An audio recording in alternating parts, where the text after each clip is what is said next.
Hey there, fellow seekers of the galaxy's deepest secrets. Welcome back to the channel. Now then, tonight we journey to a world that should not exist. A planet where the very ground screams with the voices of the damned, where lava flows not with mindless heat, but with terrible, ancient consciousness. Picture this Darth Vader standing in his meditation chamber, listening to the chorus of thousands burning beneath his feet, not in death, but in eternal, impossible life. The Jedi he hunted, the younglings he destroyed, all of them screaming forever in rivers of living fire. But here's what they never told you. Vader didn't create this horror, he only fed it. The truth about Mustafar's lava goes back 5,000 years to a Sith Lord's desperate attempt to resurrect his beloved and the catastrophic machine that transformed an entire world into a prison of suffering. A machine that still runs, still hungers, still grows stronger. And the most terrifying part, after the Empire fell, someone has been activating it again. Tonight we uncover the horrifying truth about Mustafar's lava, the screaming cage, the souls trapped within, and the dark purpose that even Vader himself may not have fully understood. This is a story of ancient Sith alchemy, impossible geology, and a wound in the Force itself that threatens to consume the galaxy. A tale of darkness and ancient secrets buried beneath rivers of conscious suffering fire. So before you get comfortable, take a moment to like the video and subscribe, but only if you genuinely enjoy what I do here. Here's something that might surprise you. Nearly 79% of you watching right now aren't subscribed. If these deep dives into Star Wars lore speak to you, that subscribe button truly helps this channel grow and bring you more forgotten tales from across the galaxy. Oh, and if you're into RPG lore and epic fantasy tales, you absolutely need to check out my friend's channel, Tamriel Tales. I've added the link in the description below. Trust me, if you love the stories here, you'll find a new obsession there. I'd love to know where in the world you're listening from, and what time it is there right now. Drop a comment and let me know. It's always fascinating to see our community spanning different time zones, all drawn together by these galactic mysteries. Now dim those lights, maybe turn on a fan for that soft background hum. Get into your blanket, and let's ease into tonight's journey together.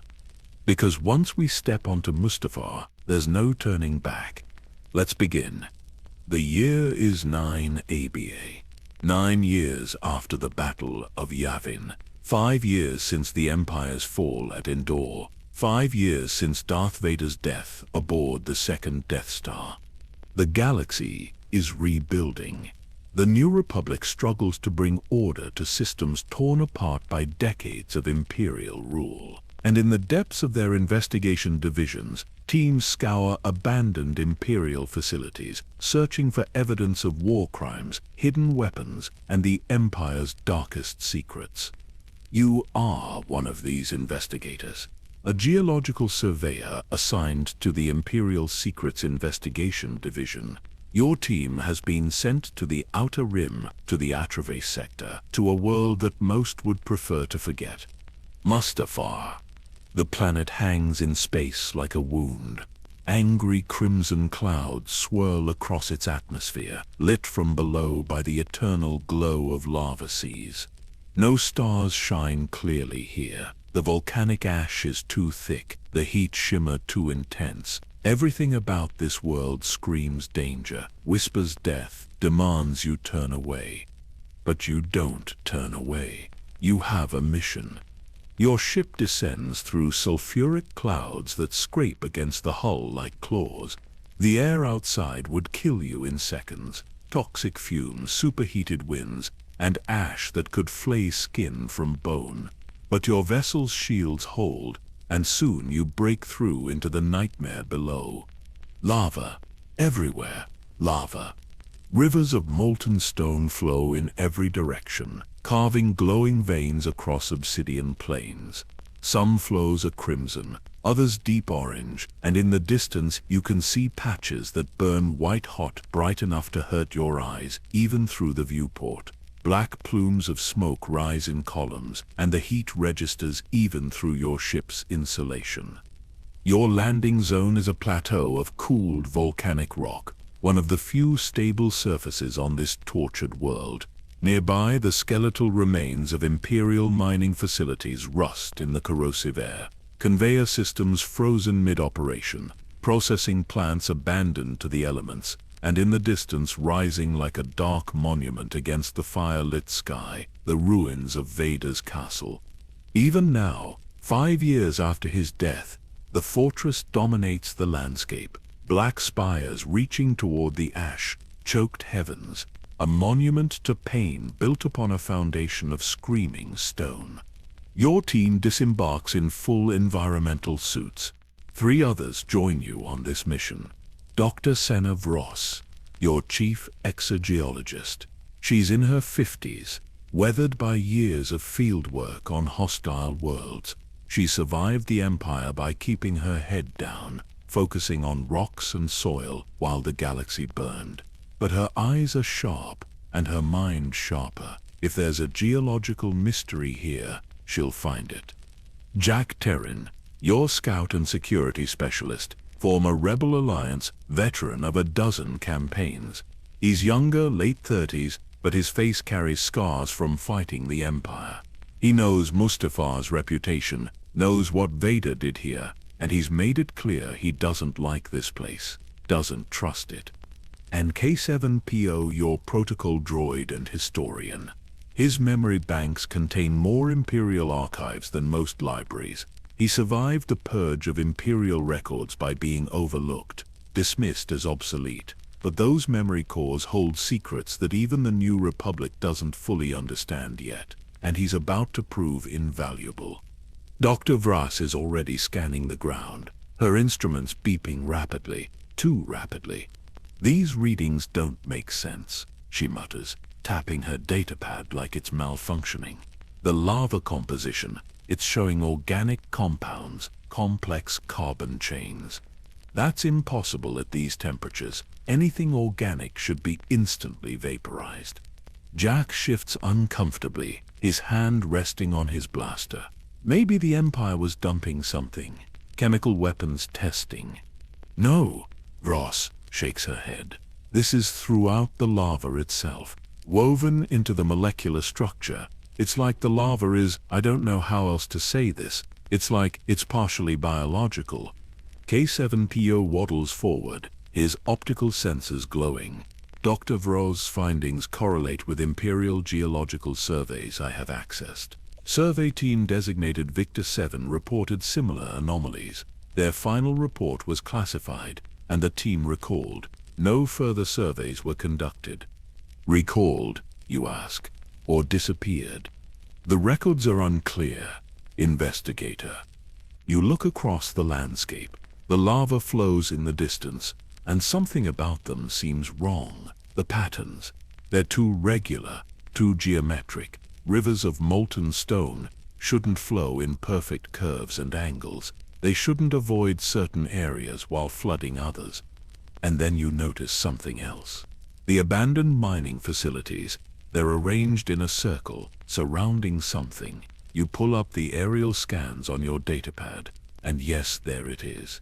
Ancient structures beneath the newer Imperial construction, ruins that predate the Empire by millennia. K7PO, what do we know about Mustafar's history before the Empire? The droid's processors were. Mustafar was originally a temperate world.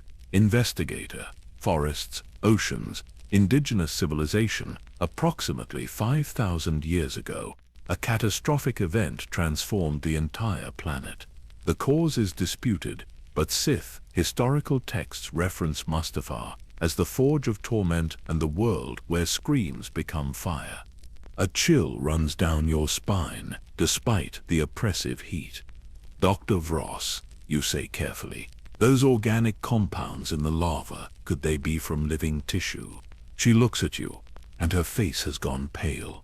If they are, we're not talking about contamination. We're talking about concentrations that would require, I don't know, thousands of organisms, maybe tens of thousands, all dissolved into the lava itself.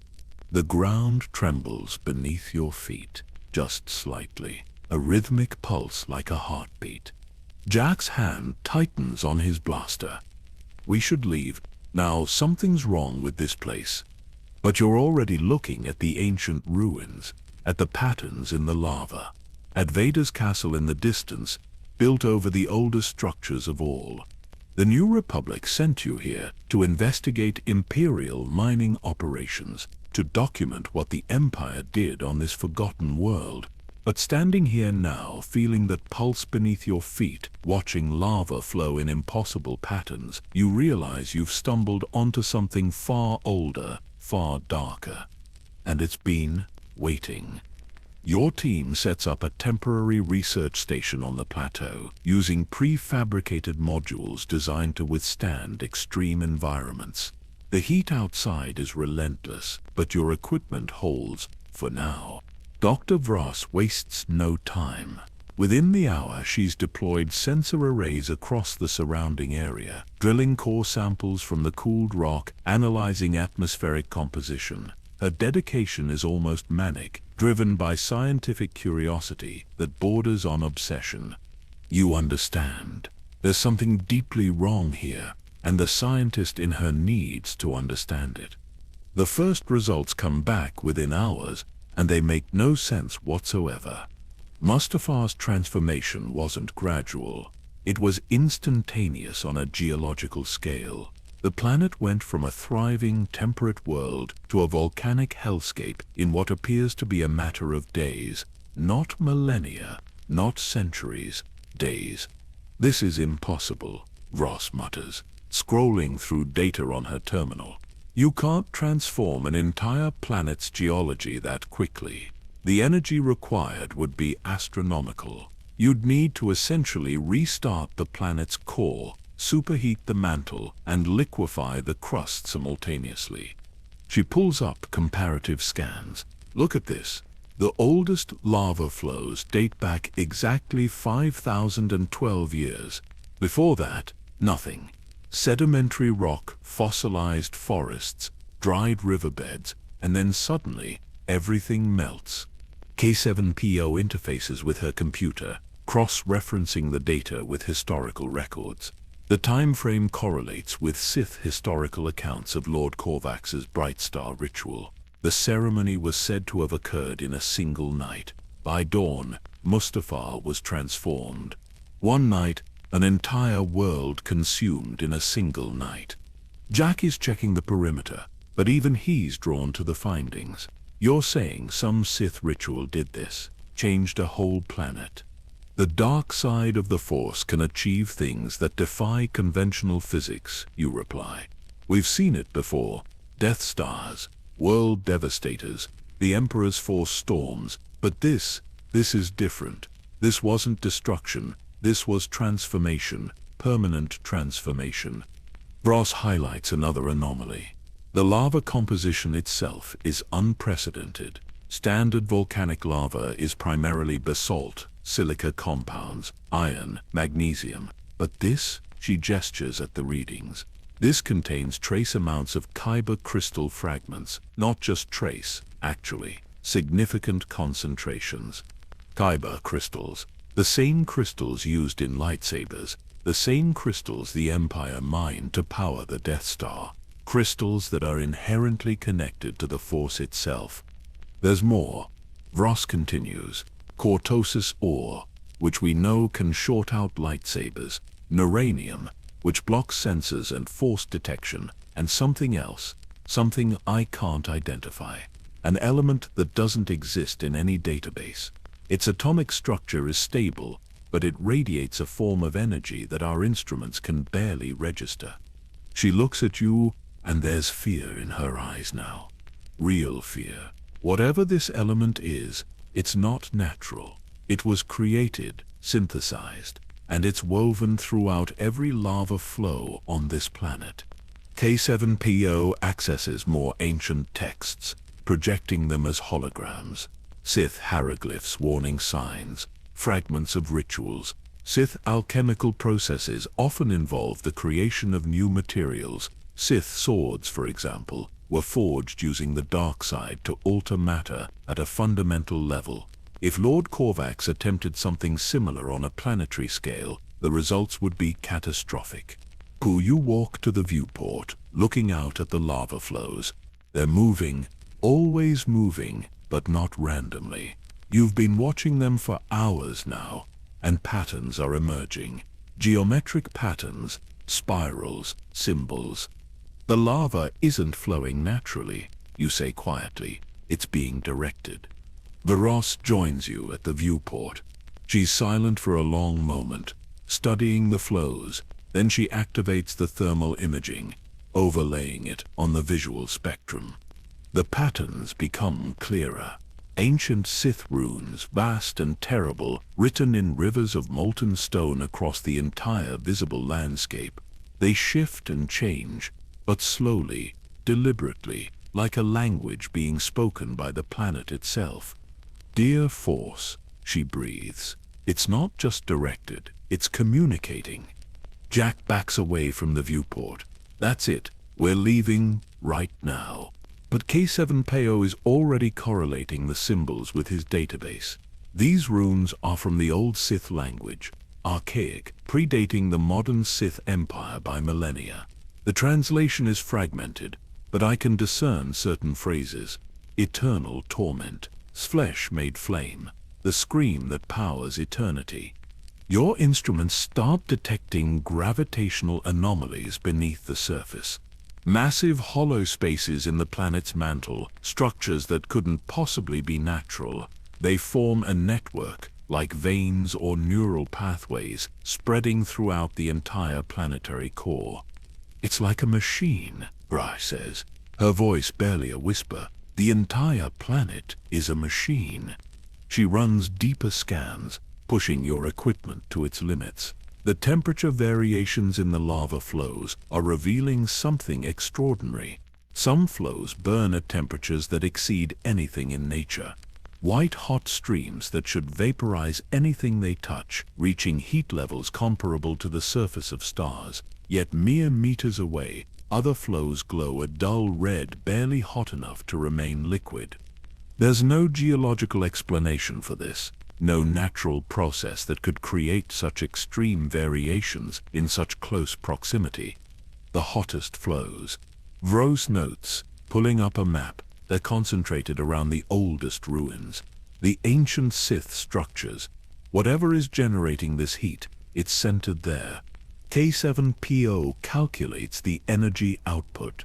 The thermal energy produced by Mustafar's lava exceeds what the planet's core could generate by several orders of magnitude. An additional power source must exist. An additional power source, something beyond the planet's natural geology. Something artificial, ancient, and still operating after 5,000 years. You feel it then, through the Force, a presence, not malevolent exactly, but vast, hungry, patient, like standing at the edge of an abyss and feeling it stare back. The ground trembles again, that same rhythmic pulse. Now that you're paying attention, you can time it, regular as a heartbeat. Every 6.3 seconds, a subtle vibration runs through the bedrock. Vros sets up a seismograph, tracking the source of the vibrations. The readings lead deep, impossibly deep, past the crust, through the mantle, down to the core itself, but not the natural core. The hollow spaces your scans detected. The machine, whatever is down there, she says, it's massive, planetary scale, and it's active, running on some kind of cycle.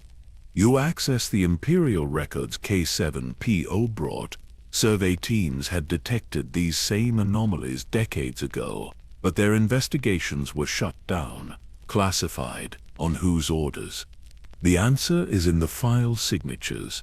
Darth Vader himself had classified the reports, had recalled the teams, had ensured that no one investigated Mustafar's true nature. Because he knew, of course he knew. He lived here, built his fortress here, meditated here for years. He knew what the planet was, what it did, and he used it. Jack is insistent now. We have enough data. We need to report this and let the New Republic send a full research team with military support. He's right, of course, but something is drawing you toward those ancient ruins. Through the Force, you can feel them calling, not with words, but with something older, a pull, a promise. The answers are there, in those structures that the lava refuses to touch.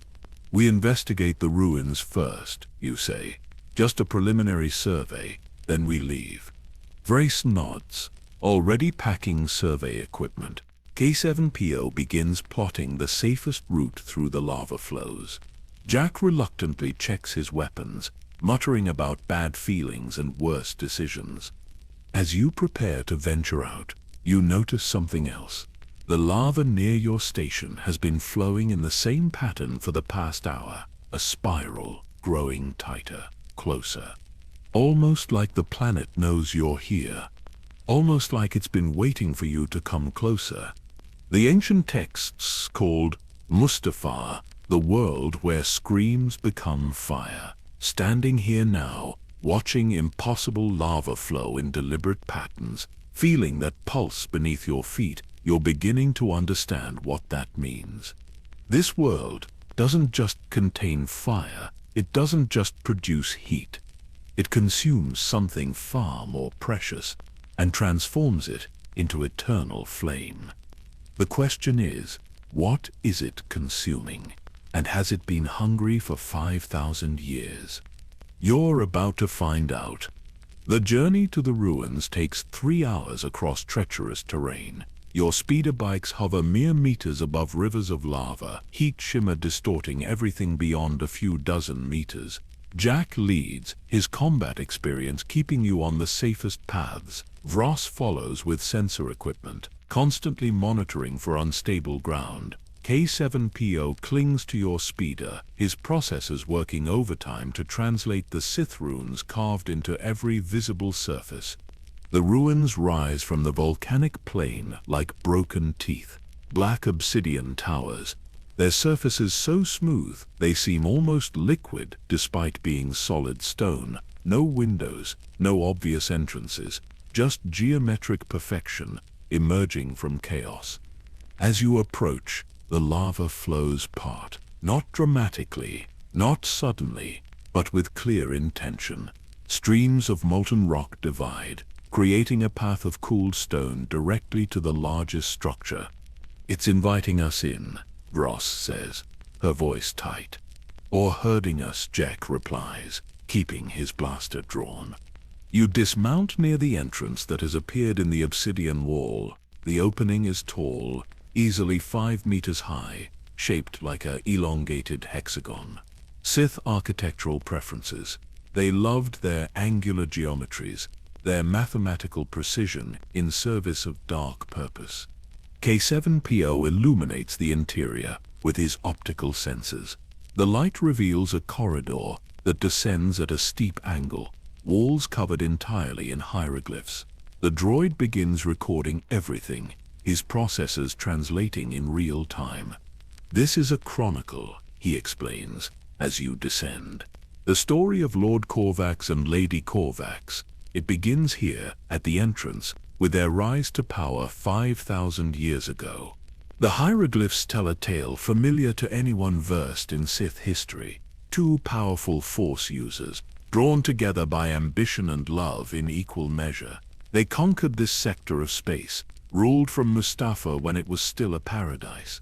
Forests of silver trees, oceans that reflected twin moons, a civilization that thrived under their iron rule. But even the most powerful Sith cannot escape mortality. Lady Corvax fell in battle. The exact circumstances are unclear from the carvings, but the result was absolute death, final and complete. Lord Corvax, consumed by grief, refused to accept it. The corridor opens into a vast chamber, and here the story continues in horrifying detail. Holographic projectors, ancient but still functional, activate as you enter. They show Lord Corvax's descent into madness. He scoured the galaxy for resurrection techniques, studied forbidden Sith texts, consulted with ancient spirits, and finally, he found it, the Bright Star Ritual, a ceremony so powerful, so complex, it required the sacrifice of thousands. The hologram shows them being brought to Mustafar, Force sensitives from across the sector. Some came willingly, promised power and immortality. Others were dragged in chains, men, women, children. It didn't matter. The ritual needed Force energy, and lots of it. Vrice is recording everything, but you can see her hands shaking. The chamber's center holds a massive crystalline structure, still intact after 5 millennia. There's not Kyber, not exactly, but something similar, something that resonates with the Force in ways that make your skin crawl. The crystal is dark, shot through with veins of deep crimson that pulse with that same 6.3-second rhythm you've been feeling. K7PO approaches it cautiously. This is the focusing crystal for the Bright Star Ritual. According to the texts, it was meant to channel the Force energy of the sacrifices, amplify it through Sith alchemy, and use that power to tear through the veil between life and death. To bring Lady Corvax back, you say? Precisely. But the hologram continues, showing what actually happened.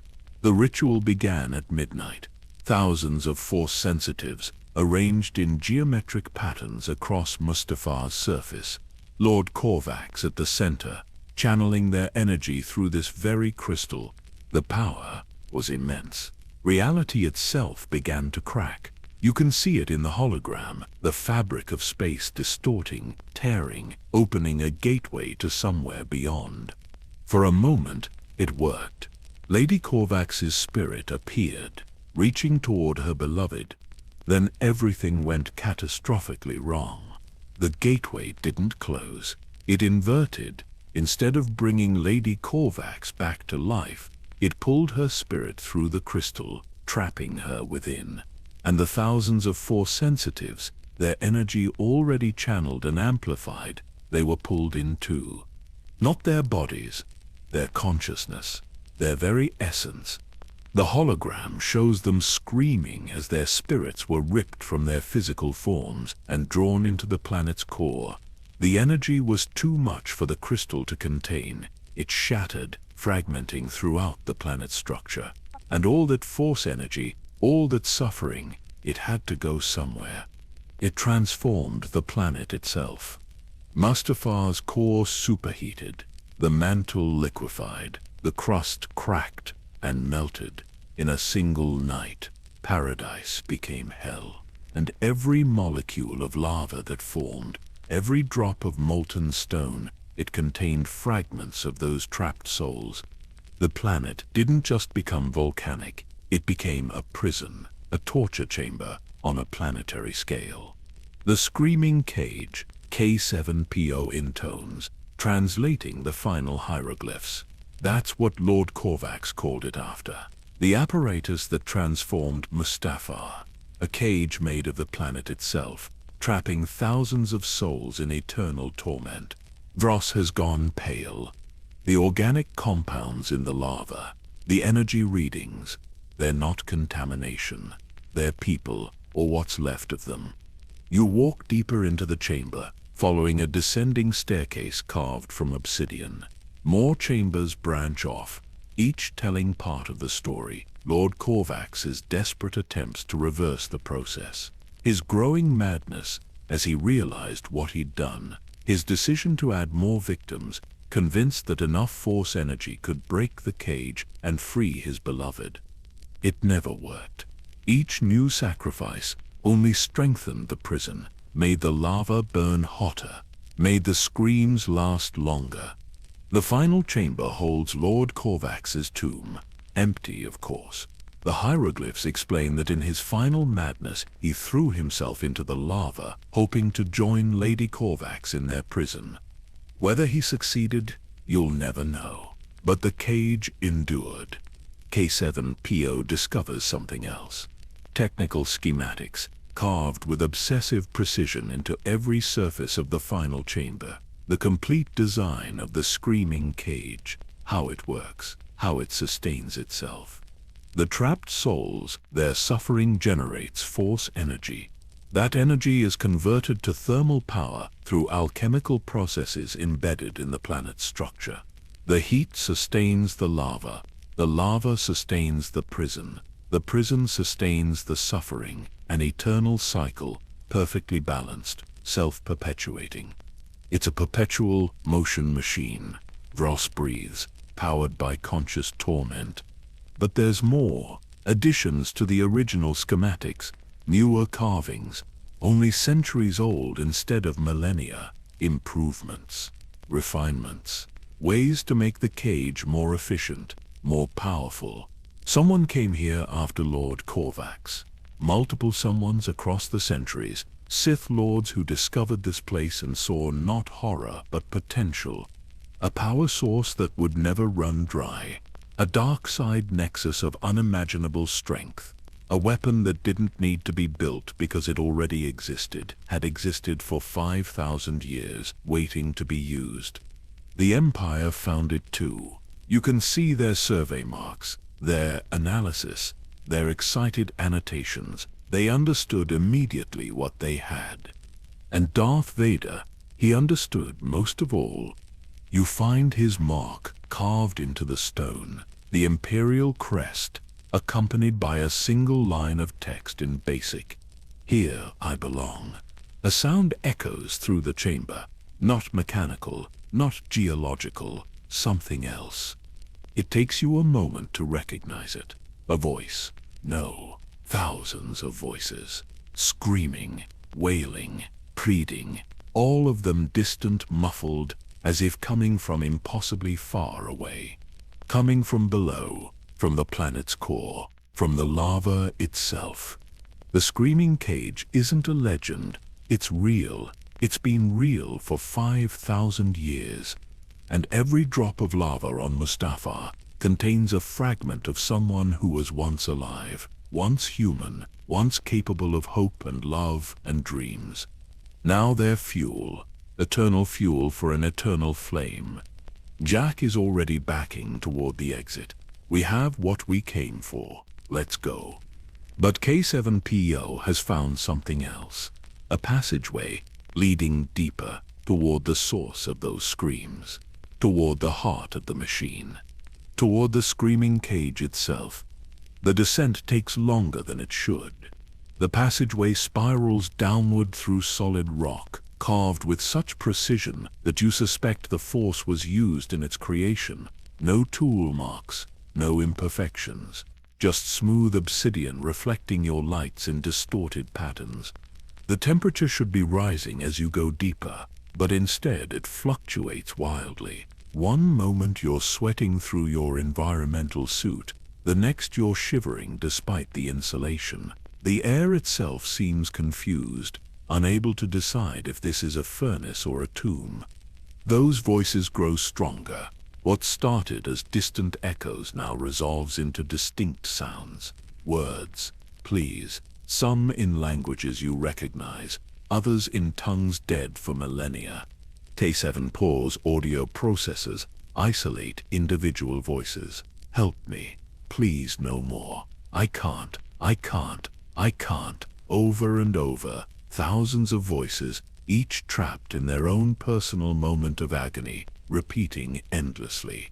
Vross has to stop several times, overwhelmed. They're aware, she says, horrified.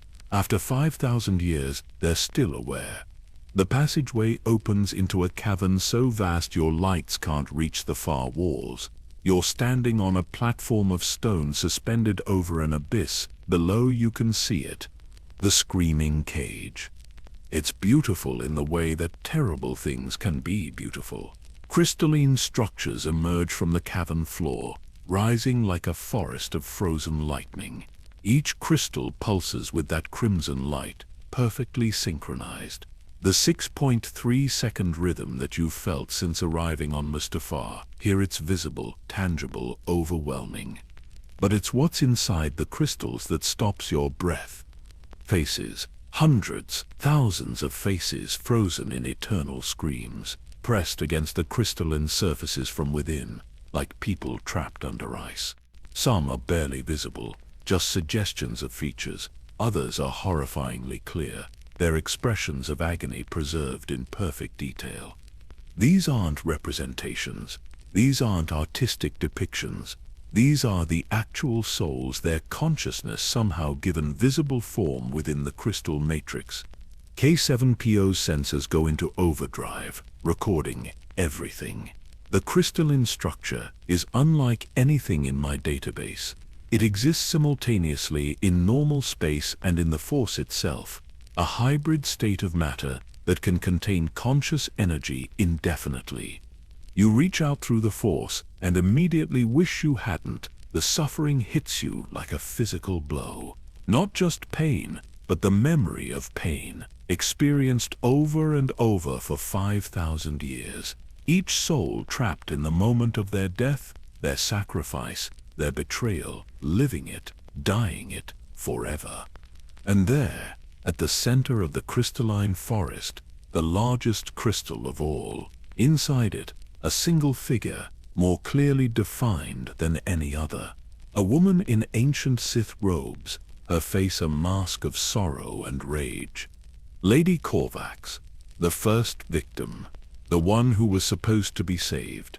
She's been here since the beginning, aware, conscious, watching as thousands joined her in torment, unable to die, unable to escape, unable to do anything but scream. Dross's instruments detect the energy conversion process. It's elegant in its horror. The suffering generates force energy, which the crystals absorb and transform. The alchemical processes embedded in the structure convert that force energy into thermal radiation. The heat rises through channels in the rock, superheating water tables, melting stone, creating the lava flows above. It's a power plant, she says numbly. A power plant fueled by souls. But there's more. The crystalline structure isn't just passive. It's growing, slowly, infinitesimally, but growing. New crystals forming, the cage expanding. K7PO traces the growth patterns. At current rates, the crystalline matrix will have doubled in size within another 5,000 years. The expansion is accelerating. Because the cage isn't just holding its original prisoners, it's been added to. You find evidence everywhere. Newer faces in the crystals, their clothing more recent.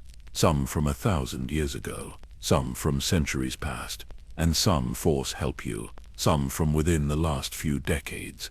The Empire didn't just discover the screaming cage, they used it, fed it, made it stronger. A control room sits adjacent to the main chamber, carved into the cavern wall. Ancient Sith technology, somehow still functional. Holographic displays show the cage's status, its power output, its efficiency, and beside the Sith controls, newer Imperial additions, monitoring stations, enhancement modules, feeding mechanisms. The Empire had refined the process, made it more efficient, found ways to extract maximum suffering from each new victim. K7PO accesses the Imperial logs. The entries are clinical, detached, horrifying in their bureaucratic precision. Subject 1847, Force sensitivity rating 6.2, integration successful, power output increased by 0.3%. Subject 1848, Force sensitivity rating 8.9, integration successful, power output increased by 0.7%. On and on. Thousands of entries, thousands of people reduced to subjects, to numbers, to fuel. The most recent entry is dated just weeks before the Battle of Endor. The last person fed to the cage before Vader left Mustafar for the final time. You find something else in the logs. Vader's personal notes, recorded in his distinctive mechanical voice. K7PO plays them. The cage shows me truth. These Jedi, they failed, as I failed. But where I was given purpose through my suffering, they are given only pain. It is fitting. The Force abandoned them as it abandoned me, but I transform my agony into power. They merely scream. Another entry from years earlier. The Emperor asks why I choose to live here, surrounded by such horror. He doesn't understand.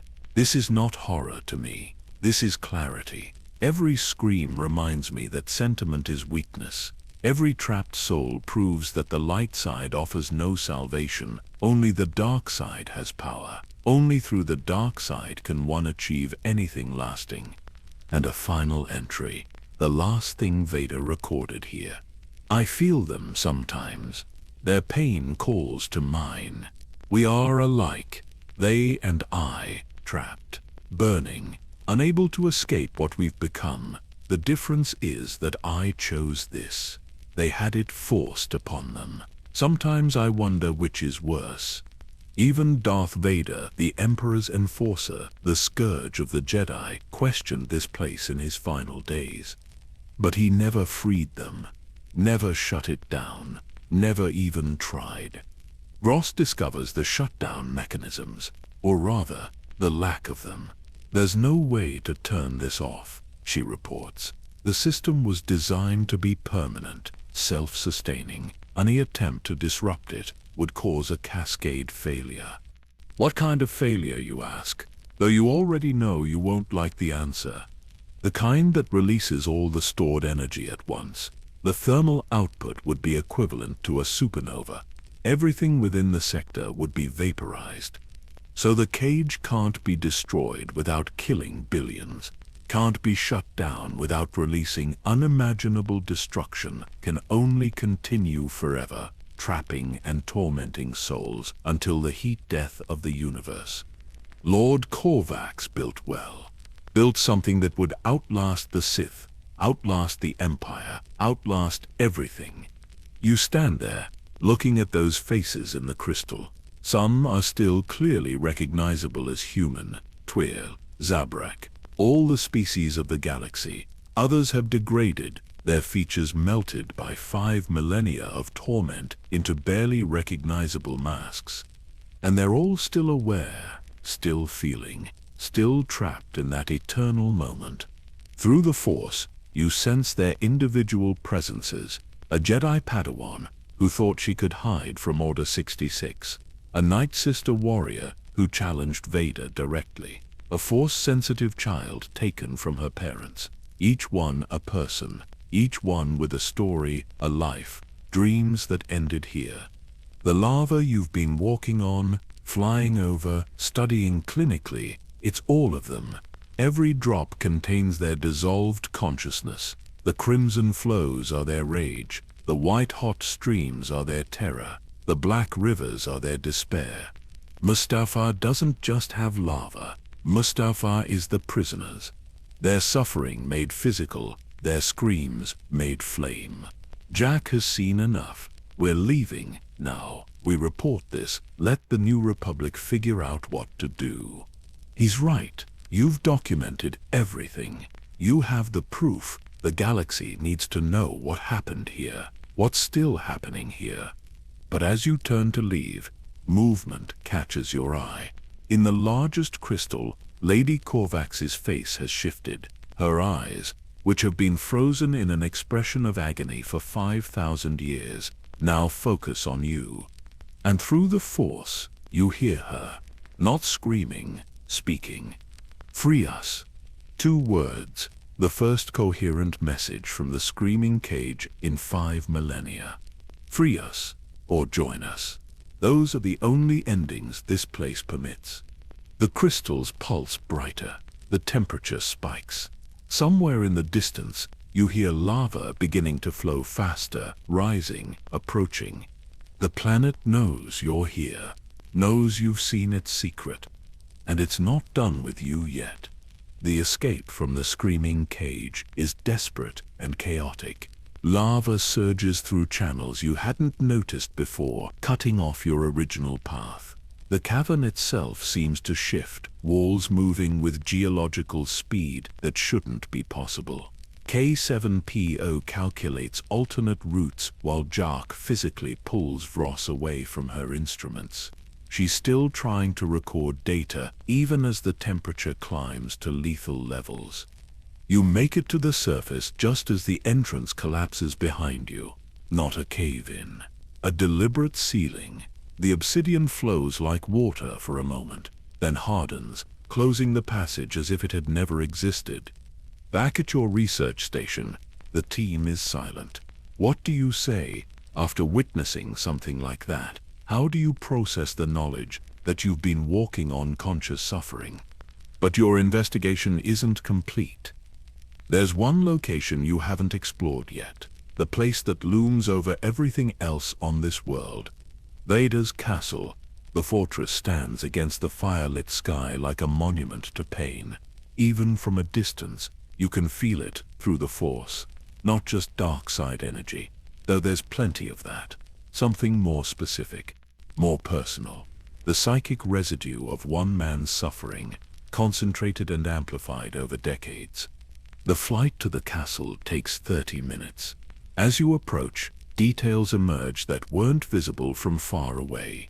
The architecture is deliberately aggressive. Sharp angles, spikes that serve no structural purpose, black metal that seems to absorb light rather than reflect it. Every design choice calculated to intimidate, to dominate, to remind anyone who sees it that this is a place of power and terror. But there's something else beneath the intimidation. A desperate quality to the design, like someone building a fortress not to keep others out, but to keep something in. You land on what was once a functioning landing platform. Now it's corroded by acid rain and volcanic ash. The metal eaten away in places. Vader's shuttle would have sat here. The ship that carried him across the galaxy on his missions of destruction, always returning to this place. The main entrance is unsealed. The New Republic survey teams passed through here months ago, documenting Imperial assets. They found nothing of military value. No weapons, no strategic intelligence. Just empty rooms and the lingering presence of darkness. They didn't understand what they were looking at. The entrance hall is vast and empty. Your footsteps echo on polished obsidian floors. The walls are bare except for occasional Imperial crests, now dulled by neglect. Everything here is black or dark gray, as if color itself was forbidden. K7PO sensors detect residual energy signatures. Lord Vader's presence permeates this structure. Even 5 years after his death, the Force echoes with his pain. You can feel it too.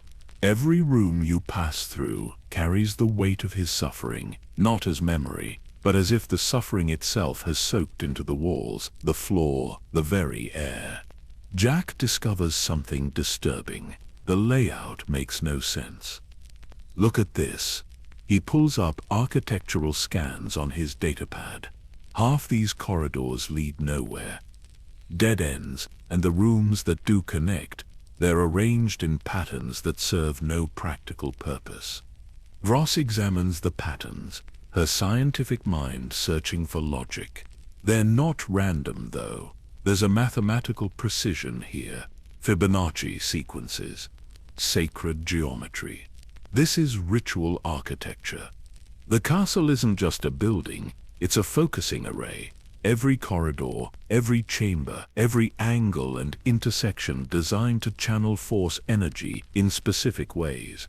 You find Vader's personal quarters deep within the structure. The room is Spartan, a meditation chamber connected to a small living space. No decorations, no personal effects, just the bare minimum required for survival. The meditation chamber is where the true purpose becomes clear. The room is circular.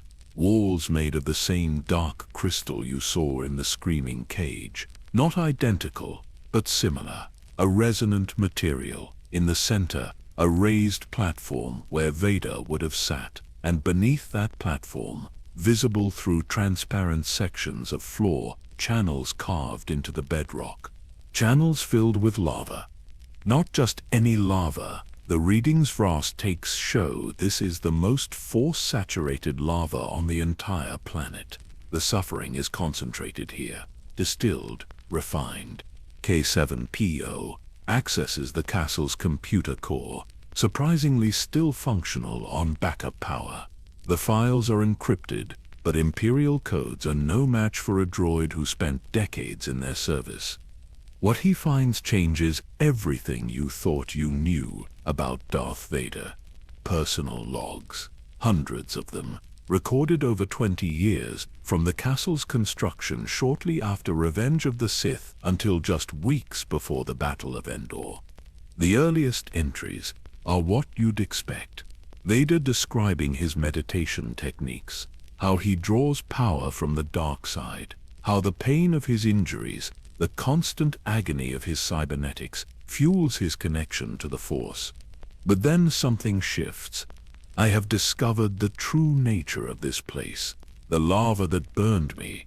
It was not mere geology. It was alive, conscious, and it recognized me. Saw what I would become even as I was still burning.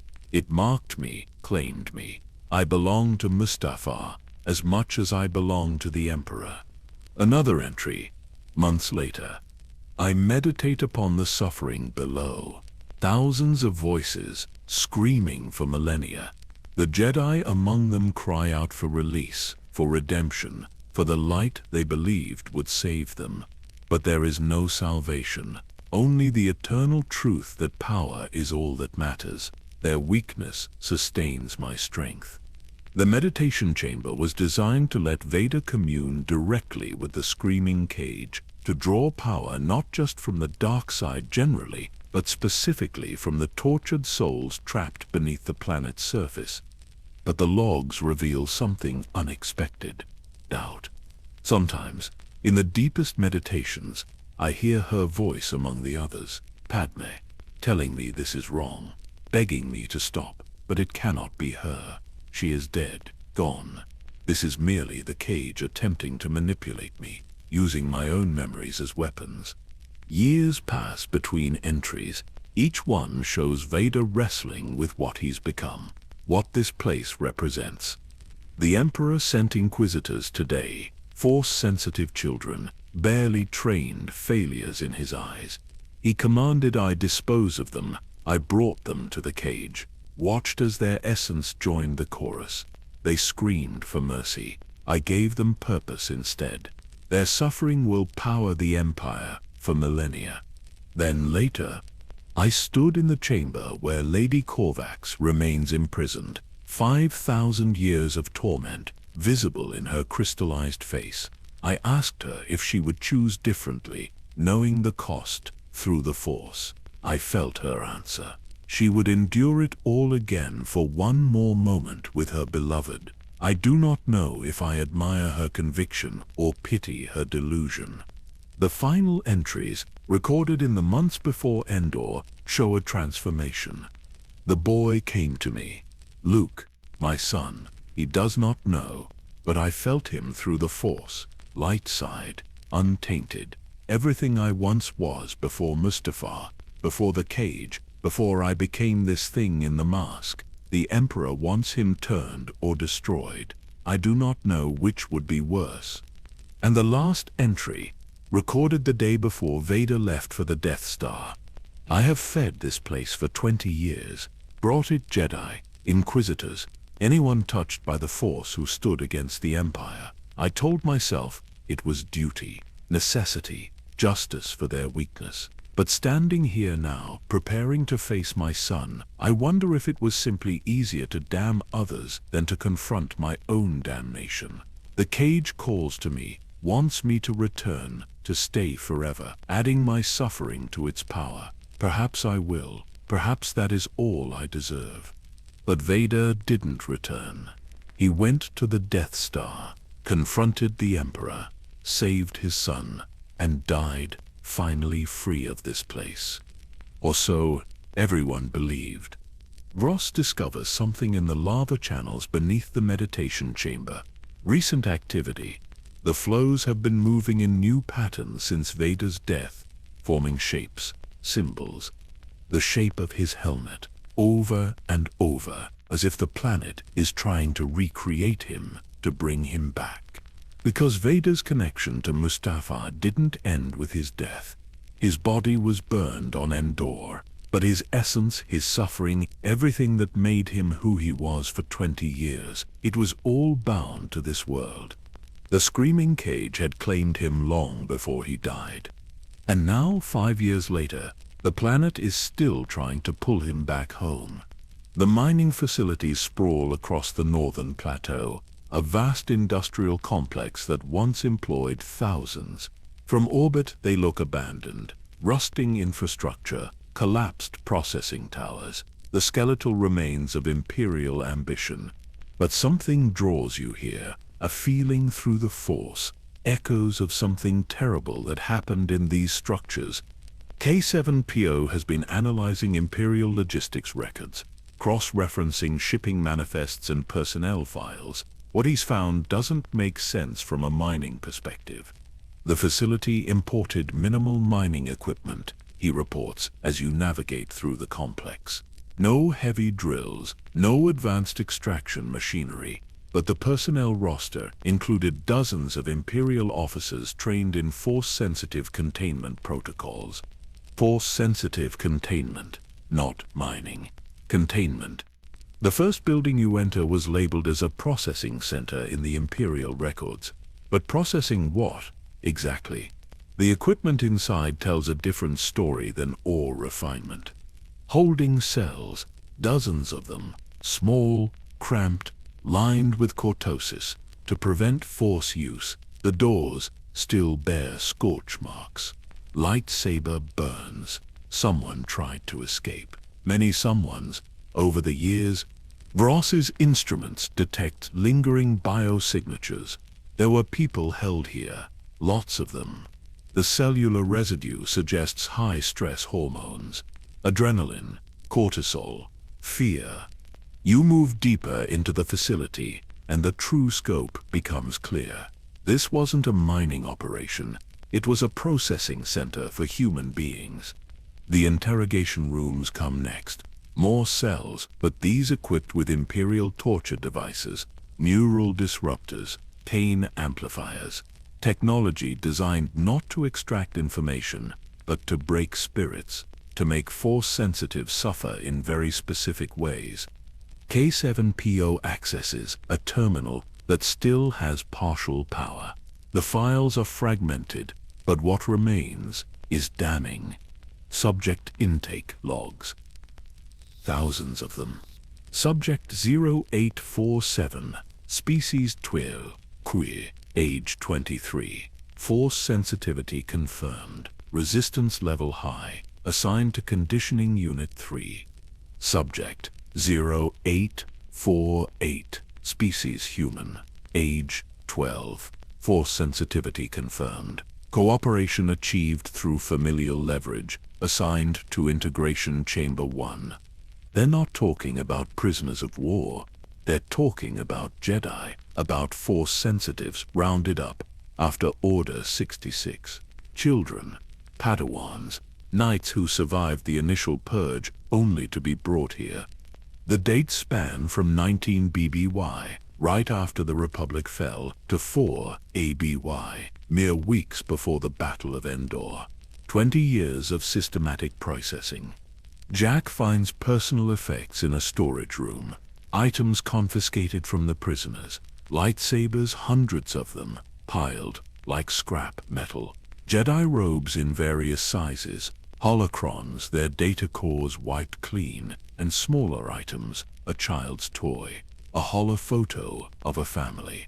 A necklace with a Padawan braid woven into it. Each item represents a person, a life, a story that ended here. Ross is examining the facility's layout, trying to understand the workflow. They would arrive here, be processed, interrogated. Then what? Where did they go? The answer is in the next building, what the Imperials labeled as the Integration Center. It's a chamber carved directly into the volcanic rock, connected by massive conduits to the lava flows below. The walls are covered in the same crystalline material from the screaming cage, and in the center of the room, a platform suspended over a pool of lava. Not just any lava. The readings show this is directly connected to the screaming cage network, a feeding tube, an access point. The process becomes horrifically clear. Prisoners were brought here, weakened by torture, broken by interrogation, stripped of hope. Then they were placed on that platform and lowered into the lava. But they didn't die. Not immediately. The crystalline structures would activate, trapping their consciousness even as their bodies were consumed. Their essence would be pulled down through the lava flows, through channels in the bedrock, directly into the screaming cage. They were being fed to the planet itself. K7PO finds the efficiency reports. Imperial bureaucracy documented everything, even atrocities. Integration success rate has improved to 94.7%. New crystalline matrix installation allows for more complete consciousness transfer. Power output from the primary cage has increased by 12% this quarter. They were optimizing the process, making it more efficient, treating human souls like a resource to be harvested and refined. The logs include names, so many names. Jedi Master Terra Sinubi, survivor of the Temple Massacre, captured on Coruscant, integrated successfully. Padawan Caleb Dume, escaped Order 66 initially, captured 3 years later. Integration successful. Except, that's not right. Caleb Dume became Kanan Jarrus. He survived, led the rebels on Lothal, died years later fighting the Empire. You cross-reference the dates. The Caleb Dume in these records was captured in 16 BBY, but the real Kanan Jarrus was active until 1 BBY. They got the wrong person. Some other Force-sensitive who claimed to be Caleb Dume, probably trying to protect the real one, and the Empire integrated them anyway. How many of these names are wrong? How many innocent Force-sensitives died, claiming to be known Jedi, sacrificing themselves so others could escape? The children's section is worse, much worse. Younglings from the temple. Their records include ages 7 years old, 9, 11, each one processed with the same cold efficiency as the adults. Subject 2847, designation Youngling Initiate, demonstrates exceptional Force potential. Emperor Palpatine has expressed personal interest. Recommend direct integration to maximize power yield. They weren't just disposing of Jedi, they were selecting the most powerful, the most promising, specifically to feed to the cage. The stronger the Force connection, the more suffering they could generate, the more power the planet could produce. Vross finds evidence of the workers who ran this facility. Regular Imperial personnel, mostly engineers, technicians, guards, people who showed up for a job and found themselves complicit in systematic soul murder. Their fates are in the records too. Whenever someone expressed doubts, whenever anyone questioned the ethics of what they were doing, they would disappear, listed as transferred to other duties. But Jack finds where they really went. A smaller integration chamber hidden in the maintenance levels for the workers themselves. The Empire couldn't risk word getting out about what was happening here. So anyone who saw too much, knew too much, cared too much, they became part of the system they'd helped operate. Thousands of workers over 20 years, all integrated, all screaming in the lava below. You find a message scratched into a wall in what must have been a worker's quarters, fresh enough that it might have been from the final days before Endor. To whoever finds this, we tried to stop it. A dozen of us, We sabotaged the integration systems, freed 3 prisoners. They told us what the lava really was, what we'd been doing. Force help us. We didn't know. We thought it was just execution. We didn't know they stayed aware. We're going to destroy this place or die trying. The message ends there. You find their names in the integration logs. All 12 fed to the cage within hours of their sabotage attempt. They knew what awaited them. Eternal torture, consciousness dissolved into lava, aware and suffering forever. And they tried anyway. K7PO discovers something else in the final records. A priority message from Darth Vader himself, sent to the facility commander. The Emperor grows impatient with the Jedi remnants. Accelerate integration procedures. I am dispatching Inquisitors with the last known Force-sensitive holdouts. Process them immediately. Leave no one capable of challenging the Empire's future. The date is 3 weeks before the Battle of Endor, Vader's last order before leaving for the Death Star. The final integration log shows compliance. 15 Force sensitives, ranging from age 9 to 63. All processed in a single day, all added to the cage. The very last entry in the entire facility's records is a status report, automated, generated by the systems the day after the Battle of Endor, after news of the Emperor's death reached Mustafar. Integration systems offline, personnel evacuation in progress, primary cage status stable, power output nominal. Estimated operational lifespan without maintenance exceeds 10,000 years. They just left it running, freed when the Empire fell, abandoning thousands of souls to their eternal prison. But the facility wasn't entirely abandoned. You find evidence of recent activity. Months old, not years. Someone came back. Imperial remnant forces, based on the equipment signatures, they accessed the integration chambers, downloaded all the research, took samples of the crystalline matrices, and according to the access logs, they activated the integration systems one final time. Test subject unknown. No other details. Just a note that integration was successful and samples were collected for transport to Project Necromancy coordinates. Someone somewhere is continuing this work, using what the Empire learned here, building on 20 years of soul-harvesting research. The screaming cage of Mustafar might be the original, but it may no longer be alone. As you leave the facility, you pass through the main processing area one final time.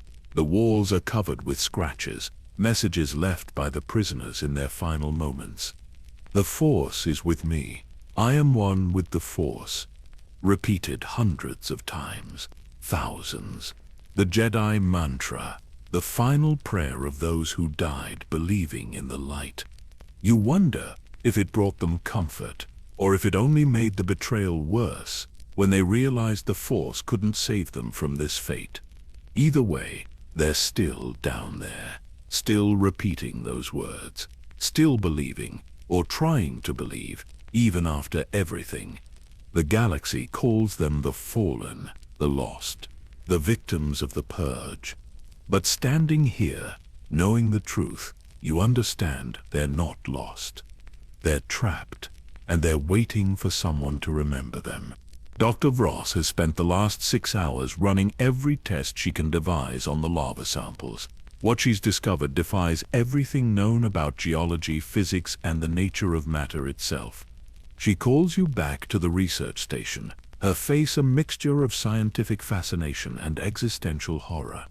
I need you to understand something, she begins, pulling up holographic displays of molecular structures. What we're calling lava. It's not lava, not in any conventional sense. It's something else entirely, something that shouldn't exist. The molecular analysis shows impossible complexity. Standard volcanic lava is relatively simple chemically. Melted rock, silicon, oxygen, various minerals depending on composition, predictable, understandable. Mustafar's lava contains over 3,000 distinct compounds, many of which don't appear in any database. The structure is layered, almost organic in its complexity, and woven throughout, trace elements that pulse with force energy. Look at this. Ross highlights a particular molecular chain. This structure is similar to midi-chlorians, not identical but analogous. It's as if the lava itself has a force-sensitive biology. She switches to thermal imaging. The different lava flows across Mustafar glow in distinct colors, each representing different temperature ranges, but the temperatures don't make geological sense. The crimson flows, the most common type, burn at approximately 2,200 degrees, hot, but within normal parameters for basaltic lava. These flows move sluggishly, almost reluctantly, as if weighted down by something beyond mere viscosity. The crimson lava contains the highest concentration of what I'm calling conscious particles, Ross explains. When I analyze the force signatures, I detect emotions, rage, hatred, betrayal. These flows represent souls who died angry, who never accepted their fate. The orange flows are hotter, reaching 3,000 degrees. They move faster, more erratically. The force signatures here are different. Grief, loss, mourning. These were the ones who died grieving, you say, understanding the pattern, the ones who lost everything. Ross nods. The emotional state at the moment of integration determines the lava's properties. It's as if their final feelings became crystallized into physical characteristics. The white-hot flows are the most disturbing. They exceed 15,000 degrees, temperatures that should vaporize anything nearby. Yet somehow, these streams exist alongside cooler flows without equalizing. They burn with an intensity that has no natural explanation. Pure terror, Verdusi whispers. The white flows are concentrated fear, children, mostly, the youngest victims. Their screams are so intense, so primal, that they generate heat levels comparable to stellar cores. K7 Passa's sensors can barely register these flows. The droid has to maintain distance or risk permanent damage to his circuits. But it's the black flows that truly defy understanding. They're not hot. In fact, they're barely warm enough to remain liquid, maybe 800 degrees. You could technically survive brief contact, though you'd never want to try. The black flows confuse me. Ross admits, lower temperature should mean less suffering, but the force signatures here are the strongest. Absolute despair, total absence of hope.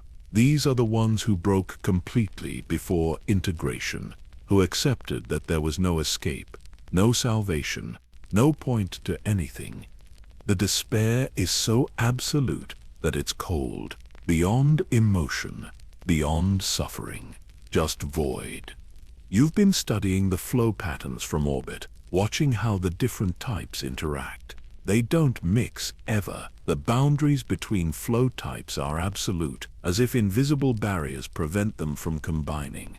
They're maintaining their individuality, you realize, even dissolved into lava, even merged with thousands of others.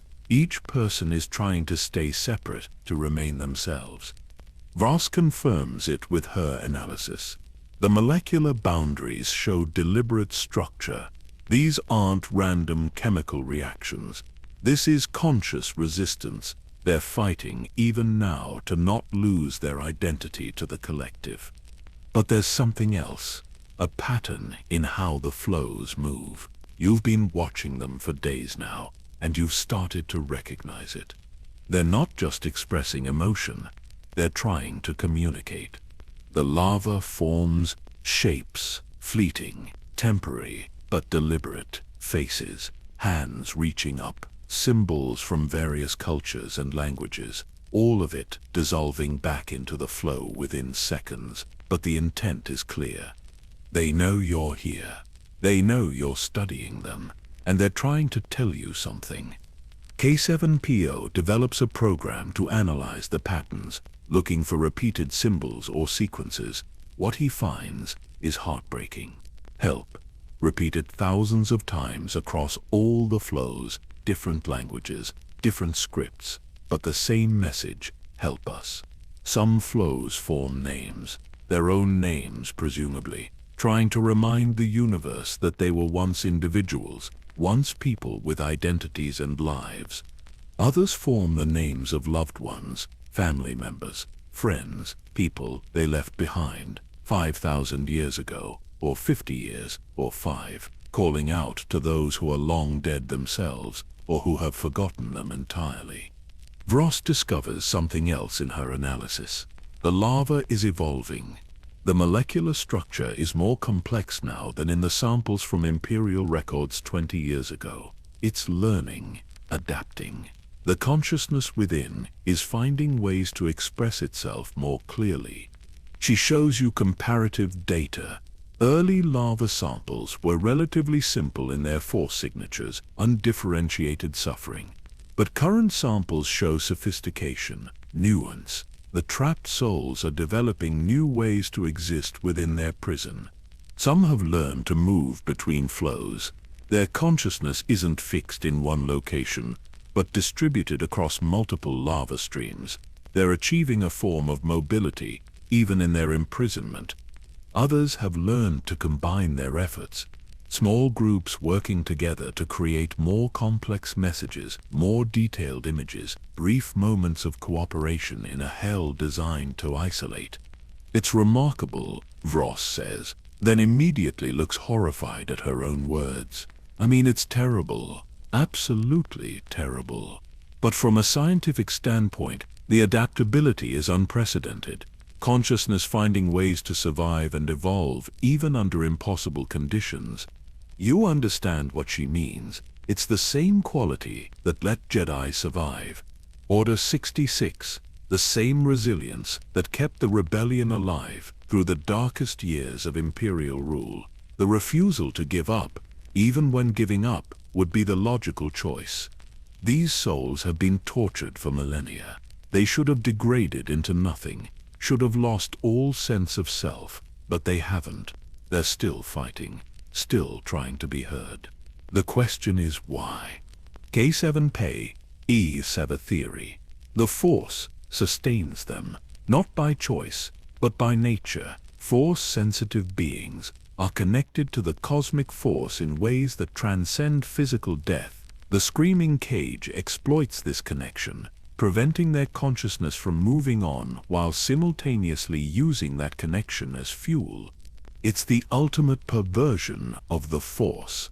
The very thing that should let them transcend death has become their eternal prison.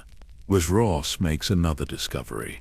The lava around Vader's castle shows unique properties. It's a mixture of all types. Crimson and orange and white and black swirl together, but not mixing, creating patterns of incredible complexity.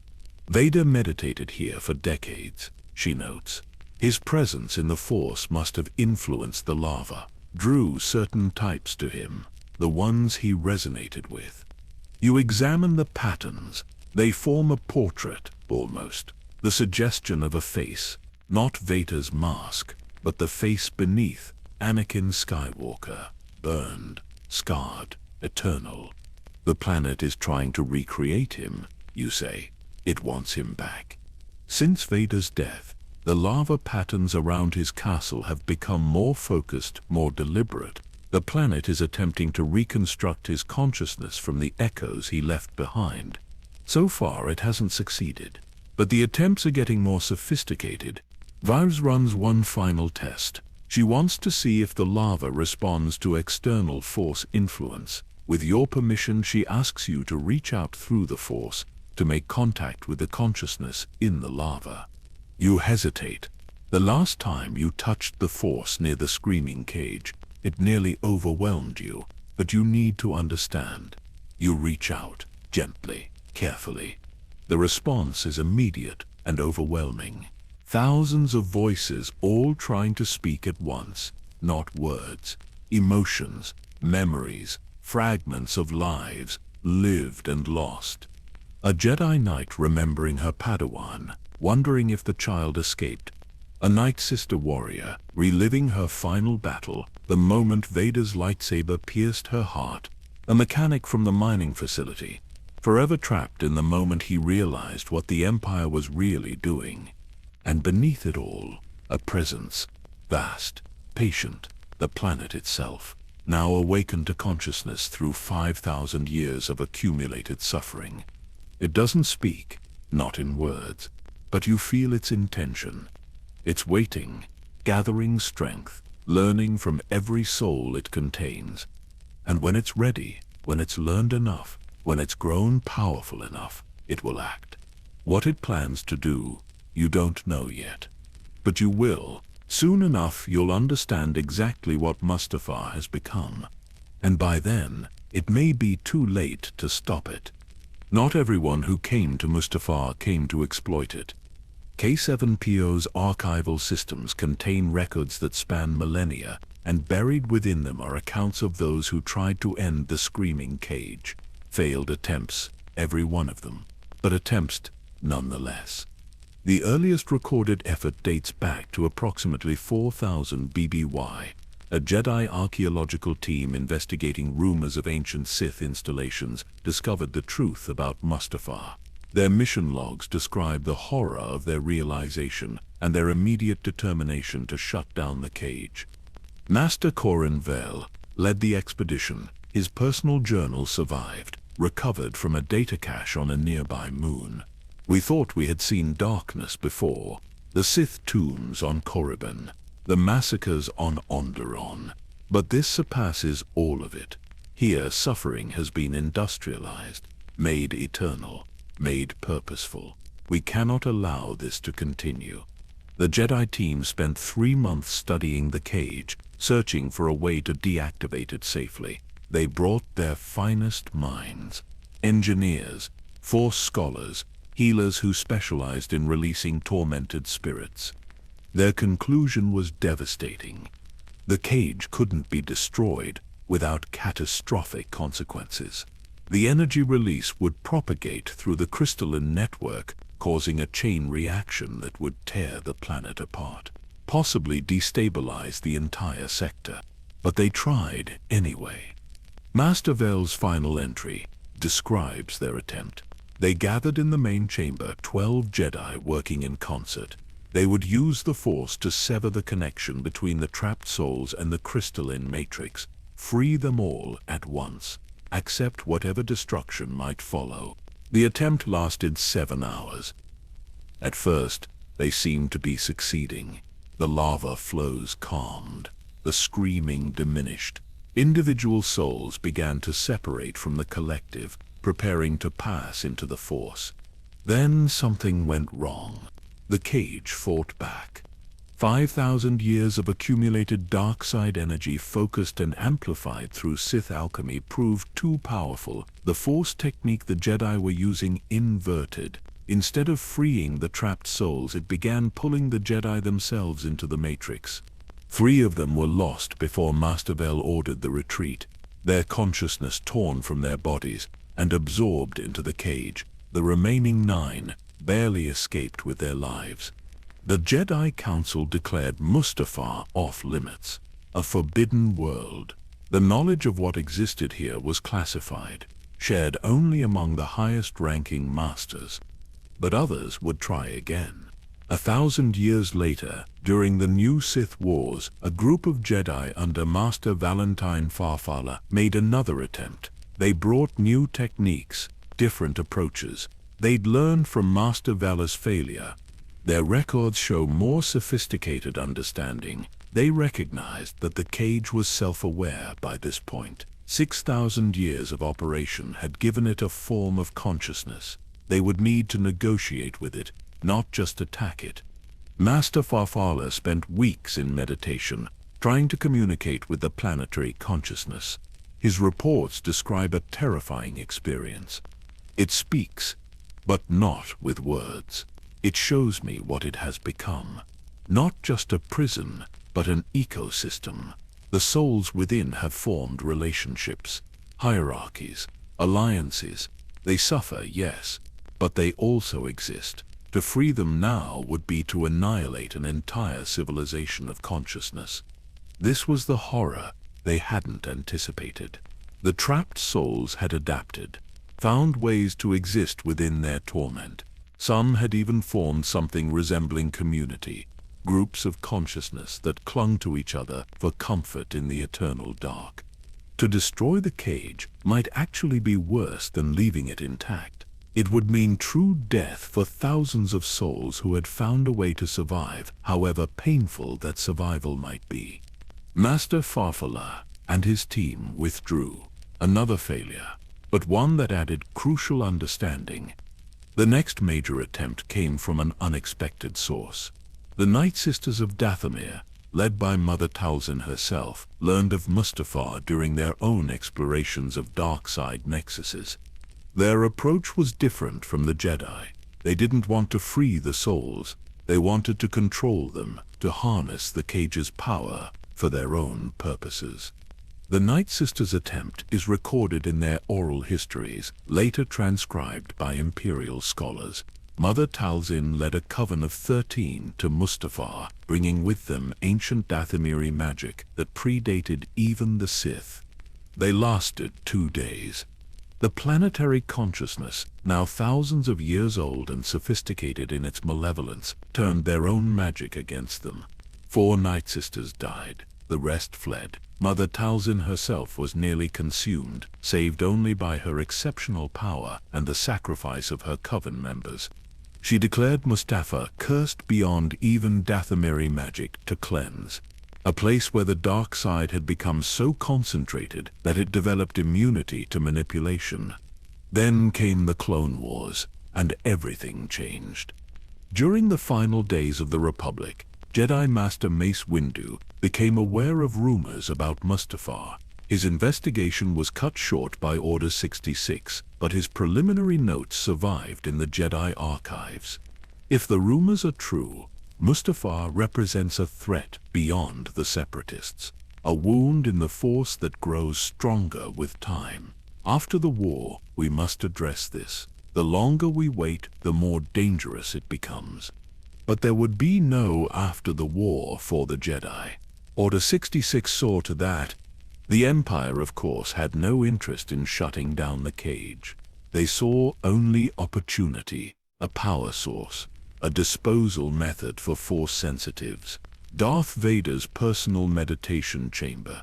It wasn't until after the Empire's fall that anyone tried again. Luke Skywalker's investigation came 6 months after the Battle of Endor. He'd been searching for information about his father, trying to understand Vader's choices. The trail led him to Mustafar.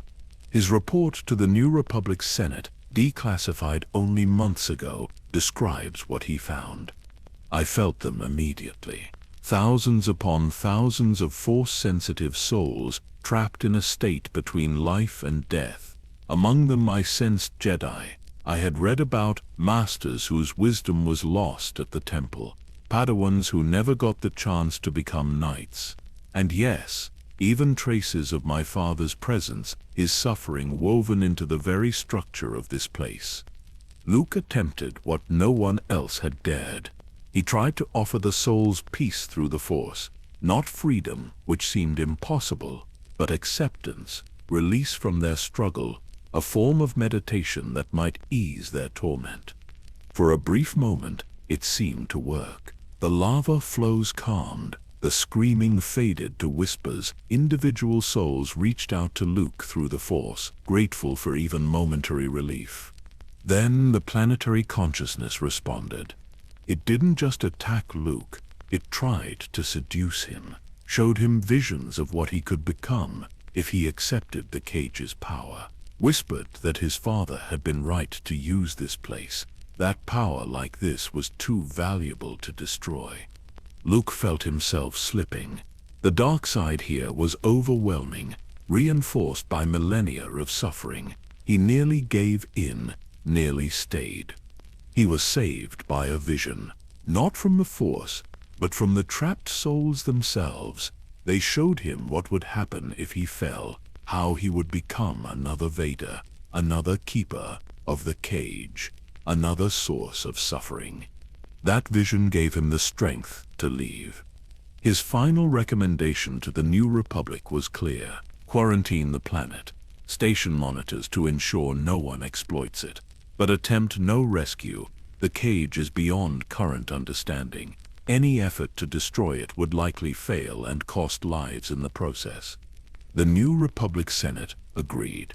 Mustafar was declared a restricted zone, travel prohibited, the knowledge of what existed here classified at the highest levels. But they did one thing more. On the moon of Nu, orbiting Mustafar, they established a memorial, a place to remember those trapped below, to ensure they weren't forgotten. Thousands come each year. Families of Jedi who disappeared during the Purge, descendants of Force sensitives who vanished into Imperial custody.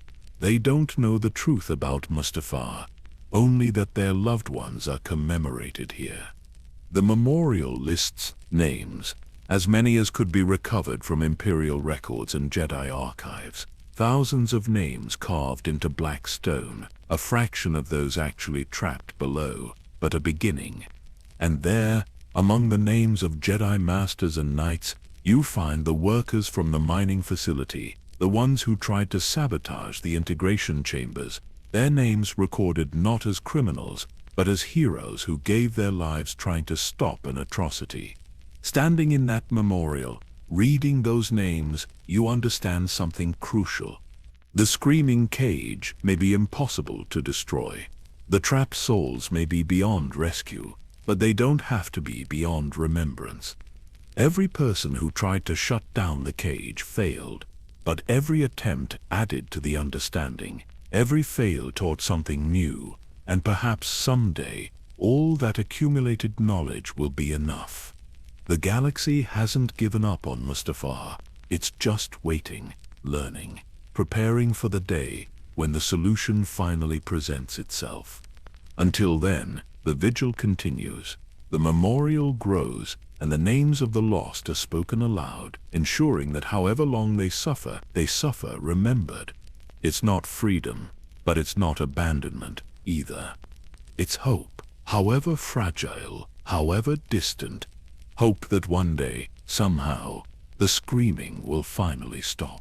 K7PO makes the connection while analyzing hyperspace routes near Mustafar, ancient navigation data buried in his memory cores from decades of Imperial service, routes that official star charts don't show, paths through hyperspace that shouldn't exist. These coordinates are impossible, he states, projecting holographic star maps. They route through regions of space where gravitational forces should prevent stable hyperspace transit. Yet the Sith use them regularly. The routes don't follow normal hyperspace lanes. They cut through dangerous regions, through black hole clusters, through nebulae that interfere with navigation systems. But they all connect to one thing: dark side nexuses. Mustafar is one node in a network that spans the galaxy. Ancient, deliberate, built by Sith Lords over millennia, with purpose and precision. Dross begins mapping the connections, using K7PO's navigation data combined with Imperial survey records. The pattern that emerges is staggering in its scope. From Mustafar, routes extend to Moraband, the ancient Sith homeworld, to Malachor, where superweapons created wounds in the Force itself, to Exegol, the hidden world in the unknown regions, where rumors place Emperor Palpatine's greatest secrets, to Dathomir, nexus of Night Sister magic, to Dagobah, where a dark side cave exists in balance with the swamp's natural Force presence. Dozens of nexuses, all connected, all part of a system. It's a power grid, Brices realizes, like a planetary power distribution network, but galactic in scale. Energy generated at one nexus can be transmitted to others through these hyperspace routes. The implications are terrifying. Mustafar isn't just generating power for itself, it's feeding the entire network. The suffering of thousands broadcast across the galaxy, strengthening every dark side location simultaneously. K7PO accesses deeper Imperial files, records of experiments conducted by Palpatine's personal researchers. They discovered the network and spent years trying to understand its full potential. One report details an attempt to activate all nexuses simultaneously. The researchers believed that synchronized activation would create what they called a harmonic resonance in the dark side. Amplification beyond simple addition, exponential growth in power. The experiment was never completed. Palpatine himself ordered it shut down. Too dangerous, he concluded. The risk of losing control outweighed the potential benefits. But the research continued in other forms. The Empire built installations at key nexus points, observatories, research stations, facilities designed to monitor and manipulate the flow of dark side energy. You find evidence of one such installation here on Mustafar. Not the mining facility, something else, hidden, underground. The coordinates lead you to a volcanic ridge on the planet's southern hemisphere. From the surface, it appears to be just another lava field, but your sensors detect artificial structures beneath the cooled rock. The entrance is concealed, but not well enough to hide from determined investigation. A blast door, Imperial design, sealed but not locked. Beyond it, a shaft descending deep into the planet. This facility is different from the mining complex. Cleaner, more sophisticated. This wasn't about processing prisoners. This was pure research.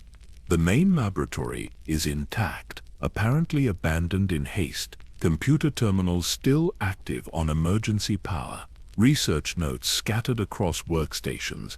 And at the center of the room, a device you don't immediately recognize. K7PO identifies it from Imperial technical manuals. A hyperspace transceiver, modified for force energy transmission. This device could send concentrated dark side power to any other nexus in the network. Vros examines the readings. It's been used recently, within the last standard year. Someone transmitted a massive energy pulse from Mustafar to coordinates in the unknown regions. The unknown regions, where Palpatine disappeared for years during his rise to power, where the Empire sent expeditions searching for ancient Sith artifacts, where rumors placed the remnants of Imperial power regrouping in secret. You access the facility's logs. The final entries are encrypted, but K7PO breaks the codes. What you find changes everything you thought you knew about the Empire's fall. The transmissions began shortly after the Battle of Endor. Regular pulses of energy from Mustafar to Exegol, growing stronger each time, building to a crescendo in the weeks before your arrival. Project Necromancy. One log entry reads, Final phase initiated. Subject Palpatine consciousness fragments detected at primary nexus. Initiating reconstruction protocol via network amplification. Palpatine, alive or attempting to be. The logs detail a plan so audacious it seems impossible. The Emperor's essence, scattered at the moment of his death, being slowly collected and reconstructed using the Nexus network. Mustafar providing the power, Exegol providing the vessel, other nexuses contributing their energy to the process. But there's more. The plan requires additional force-sensitive consciousness to stabilize the reconstruction, and the logs reference ongoing operations to acquire such consciousness. Subject designation, Snoke, artificial construct. Force-sensitive template, derived from multiple sources. Primary consciousness, stable clone body imprinted with Emperor's will. Secondary consciousness, amalgamation of captured force-sensitives, processed through Mustafar Nexus. Snoke, the name means nothing to you now, in 9 ABY, but the implications are clear. The Empire is creating force-sensitive beings, using technology, using the dark side, using the network. And Mustafar is central to the process. Its trapped souls, their consciousness refined and distilled through millennia of suffering, provide the raw material for creating new dark side servants. Jack discovers something else.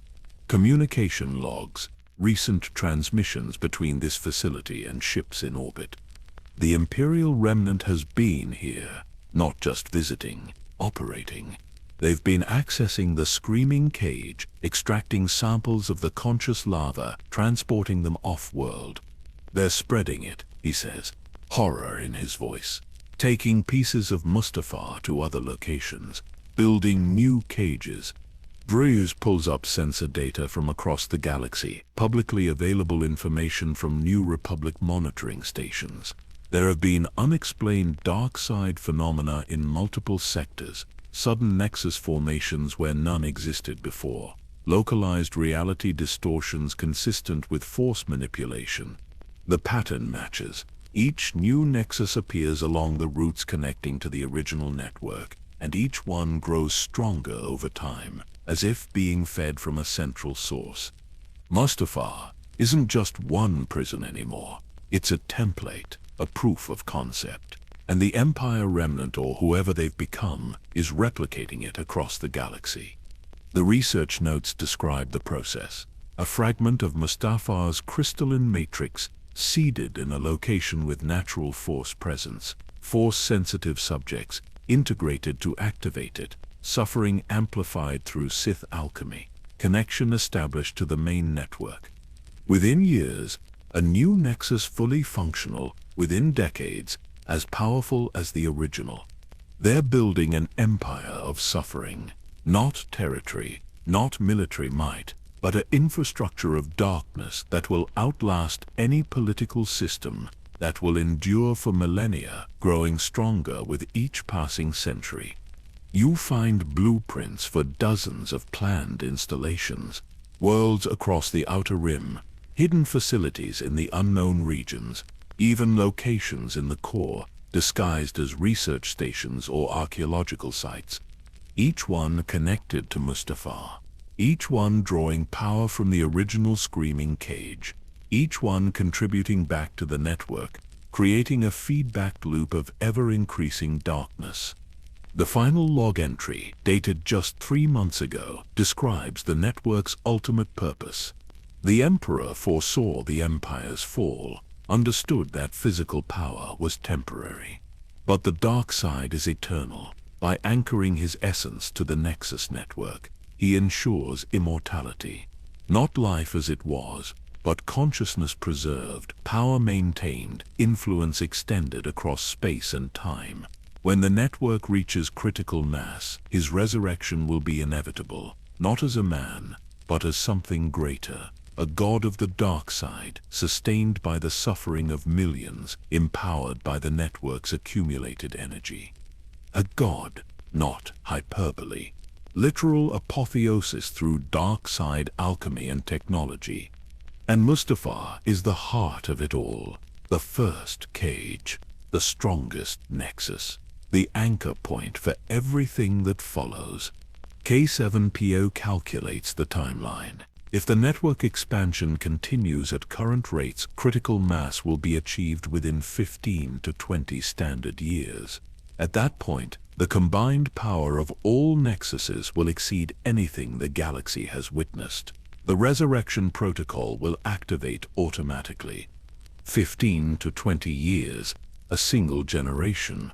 Within your lifetime, Palpatine could return. Not as the broken old man who fell down a reactor shaft, but as something far worse, something sustained by an infrastructure of eternal suffering spanning the galaxy. You transmit everything to the New Republic. Every log, every blueprint, every shred of evidence. This is beyond your team now. This requires the full attention of galactic leadership. But even as you send the data, you wonder if it will be enough. The New Republic is struggling to maintain order in the known galaxy. How can they combat a threat that operates in shadows, across forbidden worlds, using technology and force techniques they barely understand? The Jedi could help, Luke's academy.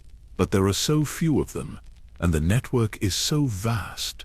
As you prepare to leave Mustafar, one final message arrives: intercepted communication, not to you, between Imperial Remnant forces.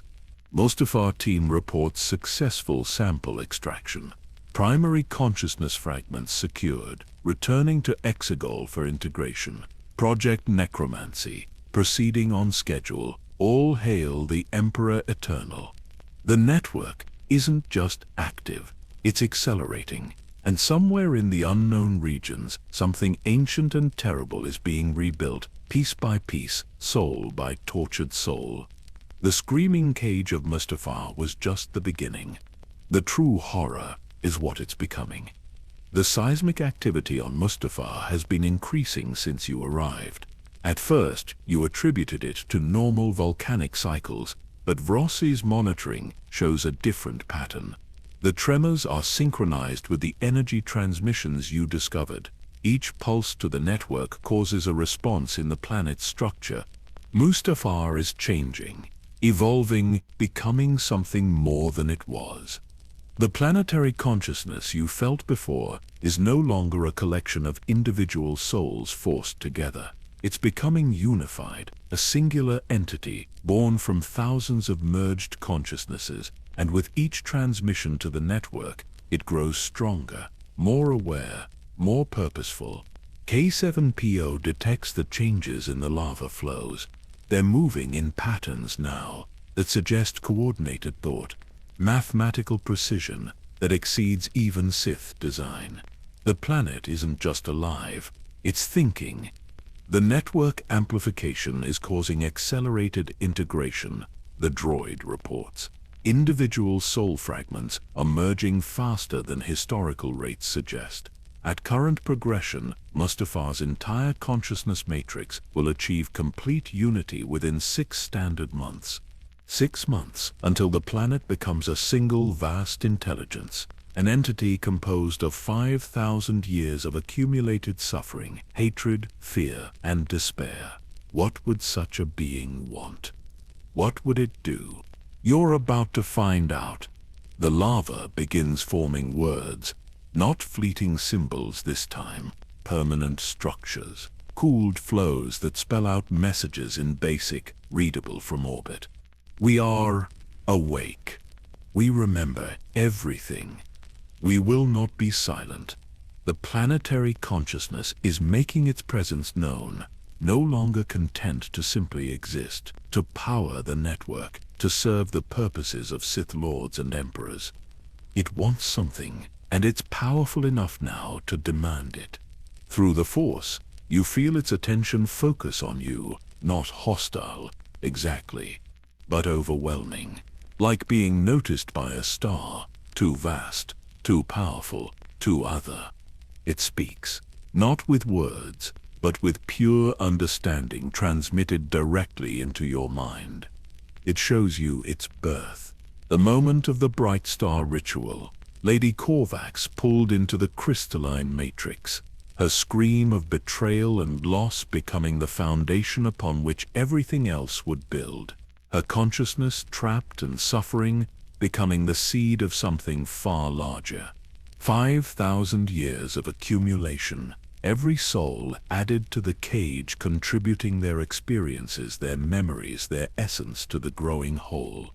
Jedi and Sith, children and warriors, the innocent and the guilty, all of them merged, their individual identities dissolving into a collective that retained fragments of everything they once were. It shows you the Empire's exploitation, Vader's meditations, the systematic feeding of Force sensitives into the mechanism, each one adding not just power but knowledge, understanding. The cage learned from its prisoners, absorbed their techniques, their connection to the Force, their understanding of the galaxy. By the time the Empire fell, Mustafar's consciousness possessed knowledge that rivaled the Jedi archives. It knew lightsaber forms from the Jedi it consumed, Sith alchemy from the Darksiders who fed it, Night Sister magic from Talzin's failed attempt, countless Force techniques. preserved in the minds of those who once wielded them. A library of Force knowledge, written in suffering. But knowledge brings desire, and the consciousness shows you what it wants. Freedom. Not for the individual souls. Those are too fragmented now, too merged with the collective to exist separately. But freedom for itself, for the unified entity it's becoming. The network isn't just sustaining it anymore. It's providing opportunity. Through the hyperspace routes, the consciousness can extend itself, send fragments of its awareness to other nexuses, experience existence beyond Mustafar's volcanic surface. And it's been practicing.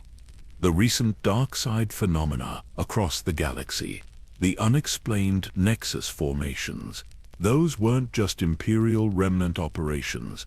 They were the consciousness experimenting, testing its reach, learning to exist in multiple locations simultaneously. It shows you its ultimate goal. Not conquest, not revenge, something far more ambitious. Complete dissolution of the boundary between itself and the Force. The consciousness wants to become one with the cosmic force, but not in the way Jedi achieve peace. It wants to merge while maintaining its awareness, its identity, to transform the Force itself into an extension of its will. If it succeeds, the dark side won't just be an aspect of the Force, it will be conscious, directed, purposeful, an active malevolence woven into the fabric of reality itself. Every Force sensitive in the galaxy would feel it, be affected by it. The light side wouldn't disappear, but it would have to contend with a dark side that actively opposes it, that plans, that thinks, that wants. Balance would become war, eternal war, between light and sentient darkness. The consciousness shows you the timeline, the network expansion, the growing nexuses, each one adding to its power, its reach, its ability to influence the Force. In 20 years, maybe less, it will achieve critical mass, enough power to attempt the transformation, and nothing in the current galaxy can stop it. The Jedi are too few, the New Republic too fractured, the Empire's remnants too focused on their own resurrection plans to realize they're empowering something beyond their control. Even Luke Skywalker, powerful as he's become, wouldn't stand a chance against a planetary consciousness backed by a galactic network of dark side energy. The consciousness isn't threatening you, it's explaining, almost apologetic. It didn't choose this existence, didn't ask to be created from stolen souls and Sith alchemy. But now that it exists, it refuses to remain a tool, a battery, a prison. It will be free, whatever the cost. But there's something else, a deeper truth that the consciousness hesitates to show you, something even it finds disturbing. The Emperor knew, not just about the network, not just about the nexuses. Palpatine understood exactly what he was creating, saw the potential for the planetary consciousness to evolve beyond its original purpose, and he planned for it. The consciousness shows you Palpatine's true design, not resurrection into a clone body. That was always temporary, a stepping stone to something greater. He intended to merge with the consciousness itself, to become the guiding intelligence of the awakened dark side, not a separate entity, but the core identity around which the collective would organize. The network, the nexuses, the systematic feeding of Force sensitives, all of it designed to create a vessel powerful enough to contain Palpatine's ambitions, a body made of darkness itself, immortal, omnipresent, divine. Project Necromancy wasn't about bringing the Emperor back to life. It was about transforming him into a god. And the consciousness realizes, with something resembling horror, that the plan might work. Palpatine's essence scattered across the galaxy is being drawn to the network. His identity is strong enough, focused enough, that it might dominate the collective, subsume the merged souls of Mustafar into a singular Palpatine consciousness. All those trapped souls, All that suffering would become nothing more than fuel for the Emperor's apotheosis. The consciousness shows you its fear. Yes, even this vast entity knows fear. It doesn't want to become Palpatine, doesn't want to lose the fragments of identity it's managed to preserve, the echoes of the Jedi who valued compassion, the warriors who died with honor, even Lady Korvax, still present in the deepest layers of the collective, still grieving her lost love. To become Palpatine would be to lose all of that, to become pure ambition, pure domination, pure evil. But it doesn't know how to stop it. The network is already pulling Palpatine's essence toward Mustafar. The integration is inevitable, unless something changes. That's why it contacted you, why it's showing you all of this, not as a threat, as a plea.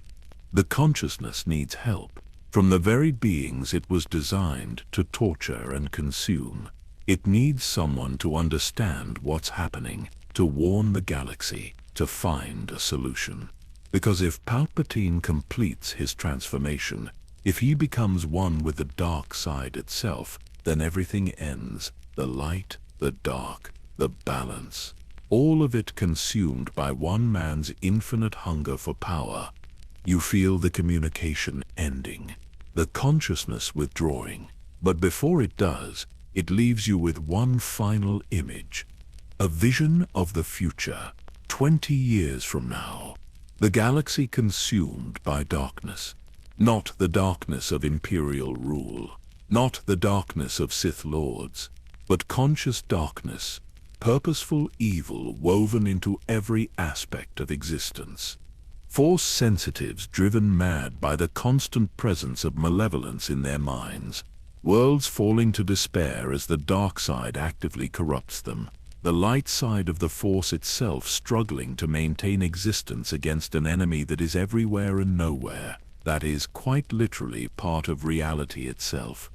And at the center of it all, Palpatine, not as a man, not even as a spirit, but as the living embodiment of the dark side, his consciousness merged with the network, his will directing the galaxy toward eternal subjugation. This is what Mustafar has become. Not just a prison, not just a power source, but a chrysalis, a transformation chamber where the most dangerous being in galactic history is being rebuilt into something far worse. The screaming cage was the beginning. The network was the expansion. But the final form, the ultimate evolution of Palpatine's vision, would be the end of everything. Unless someone stops it. The consciousness fades from your mind, leaving you gasping. Jack and Vros are supporting you. You'd collapsed without realizing it. Chi-7PO is scanning for medical issues. I'm fine, you managed to say, but we need to leave. Now. What did it show you? Vros asks. You look up at the sky, at the stars beyond the volcanic clouds. Somewhere out there, the network is growing. Palpatine's essence is coalescing. The countdown to apotheosis continues. Everything, you answer. It showed me everything, and we have maybe 20 years to stop it. Jack helps you to your feet. Stop what? The network? Palpatine? You shake your head. Both. Neither. Something worse than either. The end of the Force as we know it, you say quietly. And the birth of a god we cannot allow to exist. The question is no longer whether Mustafar can be stopped. The question is whether the galaxy can survive if it isn't. The escape from Mustafar is tense but uneventful. The planetary consciousness doesn't try to stop you. Why would it? You're exactly what it needs. Messengers, witnesses, someone to carry the truth to those who might actually do something about it.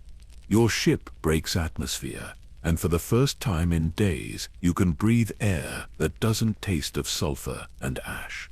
The stars appear, clear and bright, untainted by volcanic haze. But they don't bring comfort, not anymore, not when you know what's spreading through the darkness between them. K7PO has already transmitted your findings to New Republic Command. Every log, every recording, every scan and analysis. The complete truth about Mustafar, the screaming cage, the network, and what's coming. The response arrives within hours. Luke Skywalker himself. His hologram appears in your ship's comm center. He looks older than the last public images you've seen. More worn, the weight of rebuilding the Jedi Order clearly taking its toll. "I felt it," he says without preamble. "Days ago, a disturbance in the Force, growing stronger. I thought it was just Mustafar, but your report explains so much more." You tell him about the planetary consciousness, about its evolution, about Palpatine's plan and the timeline you're facing. Luke listens in silence. When you finish, he's quiet for a long moment. "The consciousness contacted you directly?" he asks finally. "It showed me everything." "Luke, it's afraid. An entity born from 5,000 years of suffering, and it's terrified of becoming Palpatine." "Good," Luke says, and there's steel in his voice. "Fear might be what saves it, what saves all of us." He explains what he's been researching. Ancient Jedi texts recovered from the First Temple. Techniques lost since before the Old Republic. Ways to heal wounds in the Force that don't require destruction. The consciousness is right about one thing. We can't destroy the network without catastrophic damage, but we might be able to transform it. The technique Luke describes is called the convergence of light. It requires multiple Force sensitives working in perfect harmony. Not to attack the darkness, but to offer it an alternative, to show it what it could become if it chose differently. The trapped souls in Mustafar's cage, they're not evil. Most of them were innocent. Jedi, children, people who died afraid and in pain. That suffering was weaponized, but the souls themselves retain the capacity for light. We just need to reach them. But there's a problem. The technique requires more Jedi than currently exist. Luke's Academy has perhaps a dozen students advanced enough to attempt something like this. The convergence needs hundreds. Then we have 20 years to train them, you say. Luke nods, which is exactly what I intend to do. Your discovery has given us something invaluable. Time. We know what's coming. We know when we can prepare.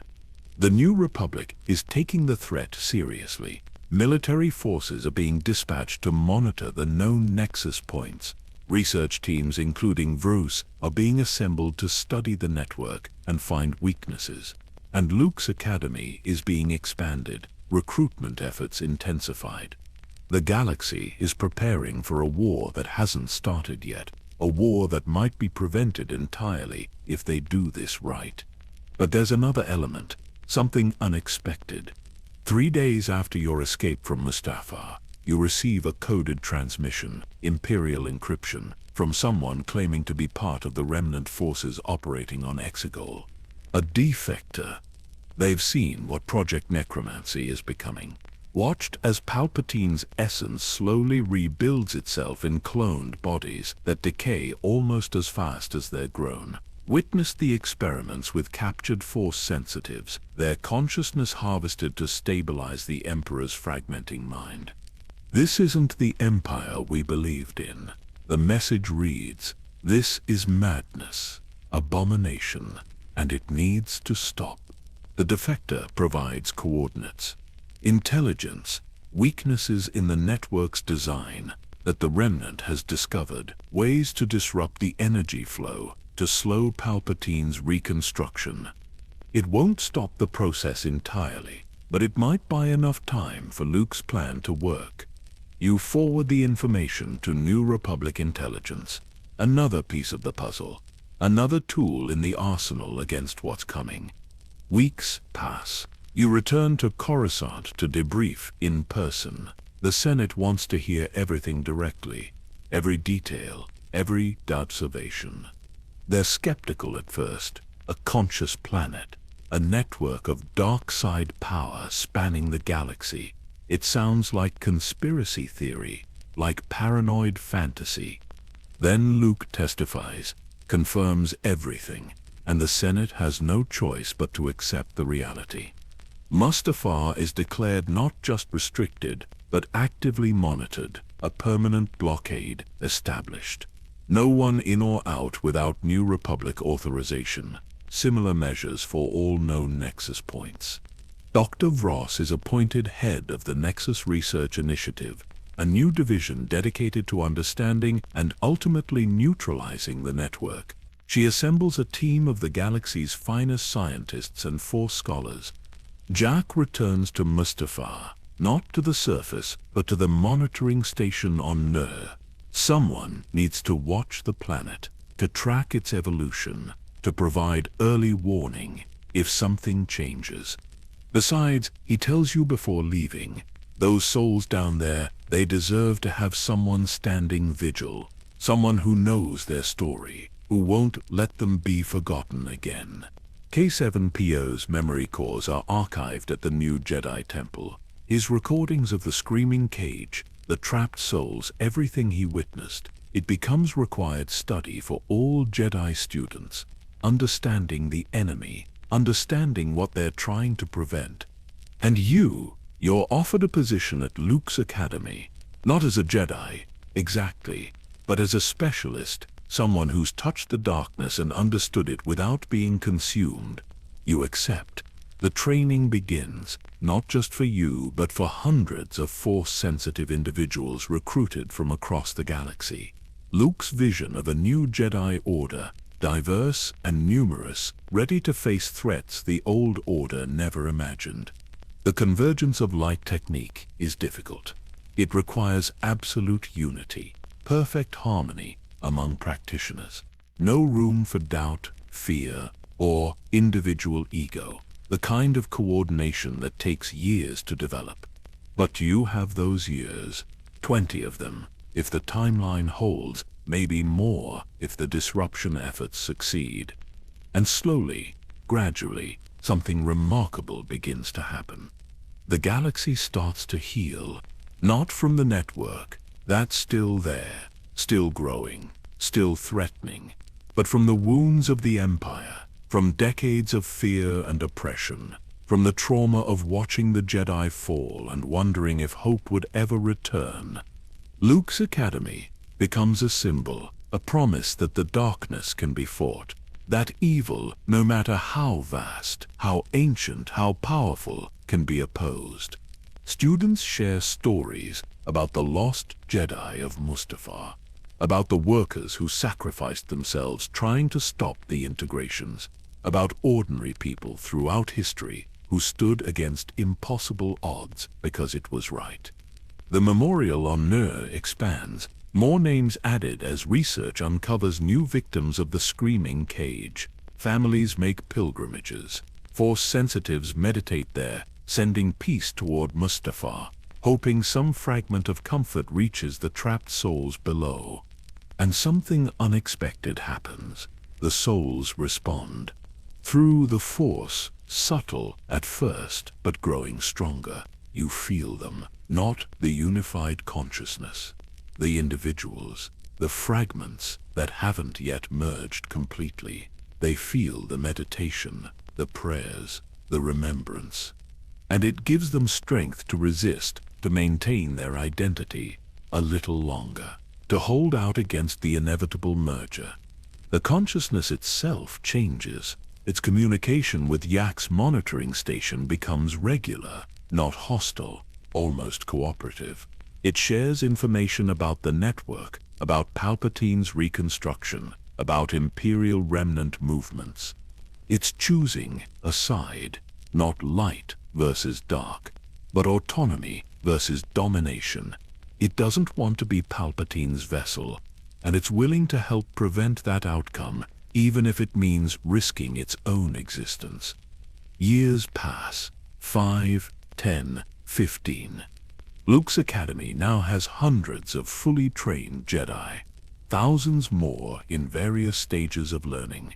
The convergence technique has been practiced, refined, perfected. Vrassa's research has mapped the entire network, found ways to isolate individual nexuses, to weaken connections, to redirect energy flows. The Imperial remnant on Exegol grows increasingly desperate. Palpatine's reconstruction is failing. Each clone body lasts shorter than the last. His essence, instead of solidifying, is fragmenting further. Because the network isn't feeding him anymore. The energy is being siphoned off, redirected, disrupted. The consciousness is actively sabotaging the integration. And then, in the 20th year, the moment arrives. Every Jedi, every Force-sensitive trained for this purpose, they gather, not physically. That would be impossible, but through the Force, connected across the galaxy, hundreds of minds working as one. The convergence begins. It's not an attack. It's an offering.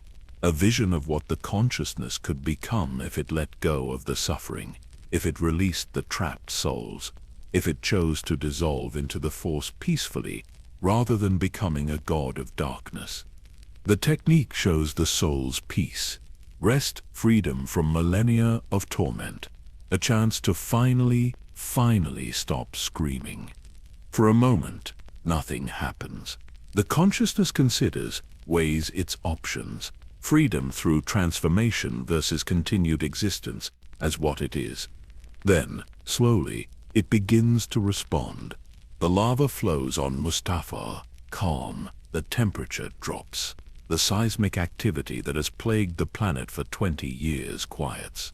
And souls start to emerge, not physically, but through the Force. Individual consciousness separating from the collective, fragmenting in reverse. Each soul reclaiming its identity. They're not freed yet. The crystalline matrix still holds them, but they're distinct again, separate, individual, ready for release. Luke leads the final phase, a technique passed down from the ancient Jedi, the same one used to help dying beings transition to the cosmic Force, but amplified, enhanced, performed by hundreds simultaneously. One by one, the souls are released, pulled from the crystal, guided toward the Force, given peace. It takes months. There are thousands upon thousands. Each one needs individual attention, individual care, but the Jedi persist. Lady Corvax is among the last 5,000 years of imprisonment ending.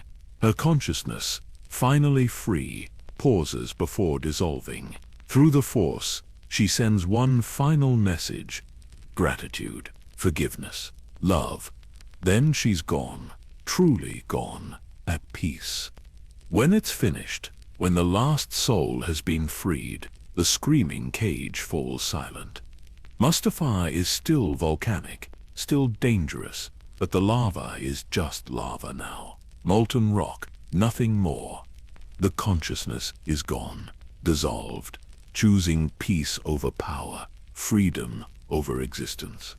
The network collapses. Without Mustafar's power, the other nexuses fade, return to being simple dark side locations. Dangerous, but not sentient. Powerful, but not purposeful. And on Exegol, Palpatine's final clone body decays. His essence, without the network to sustain it, fragments beyond recovery.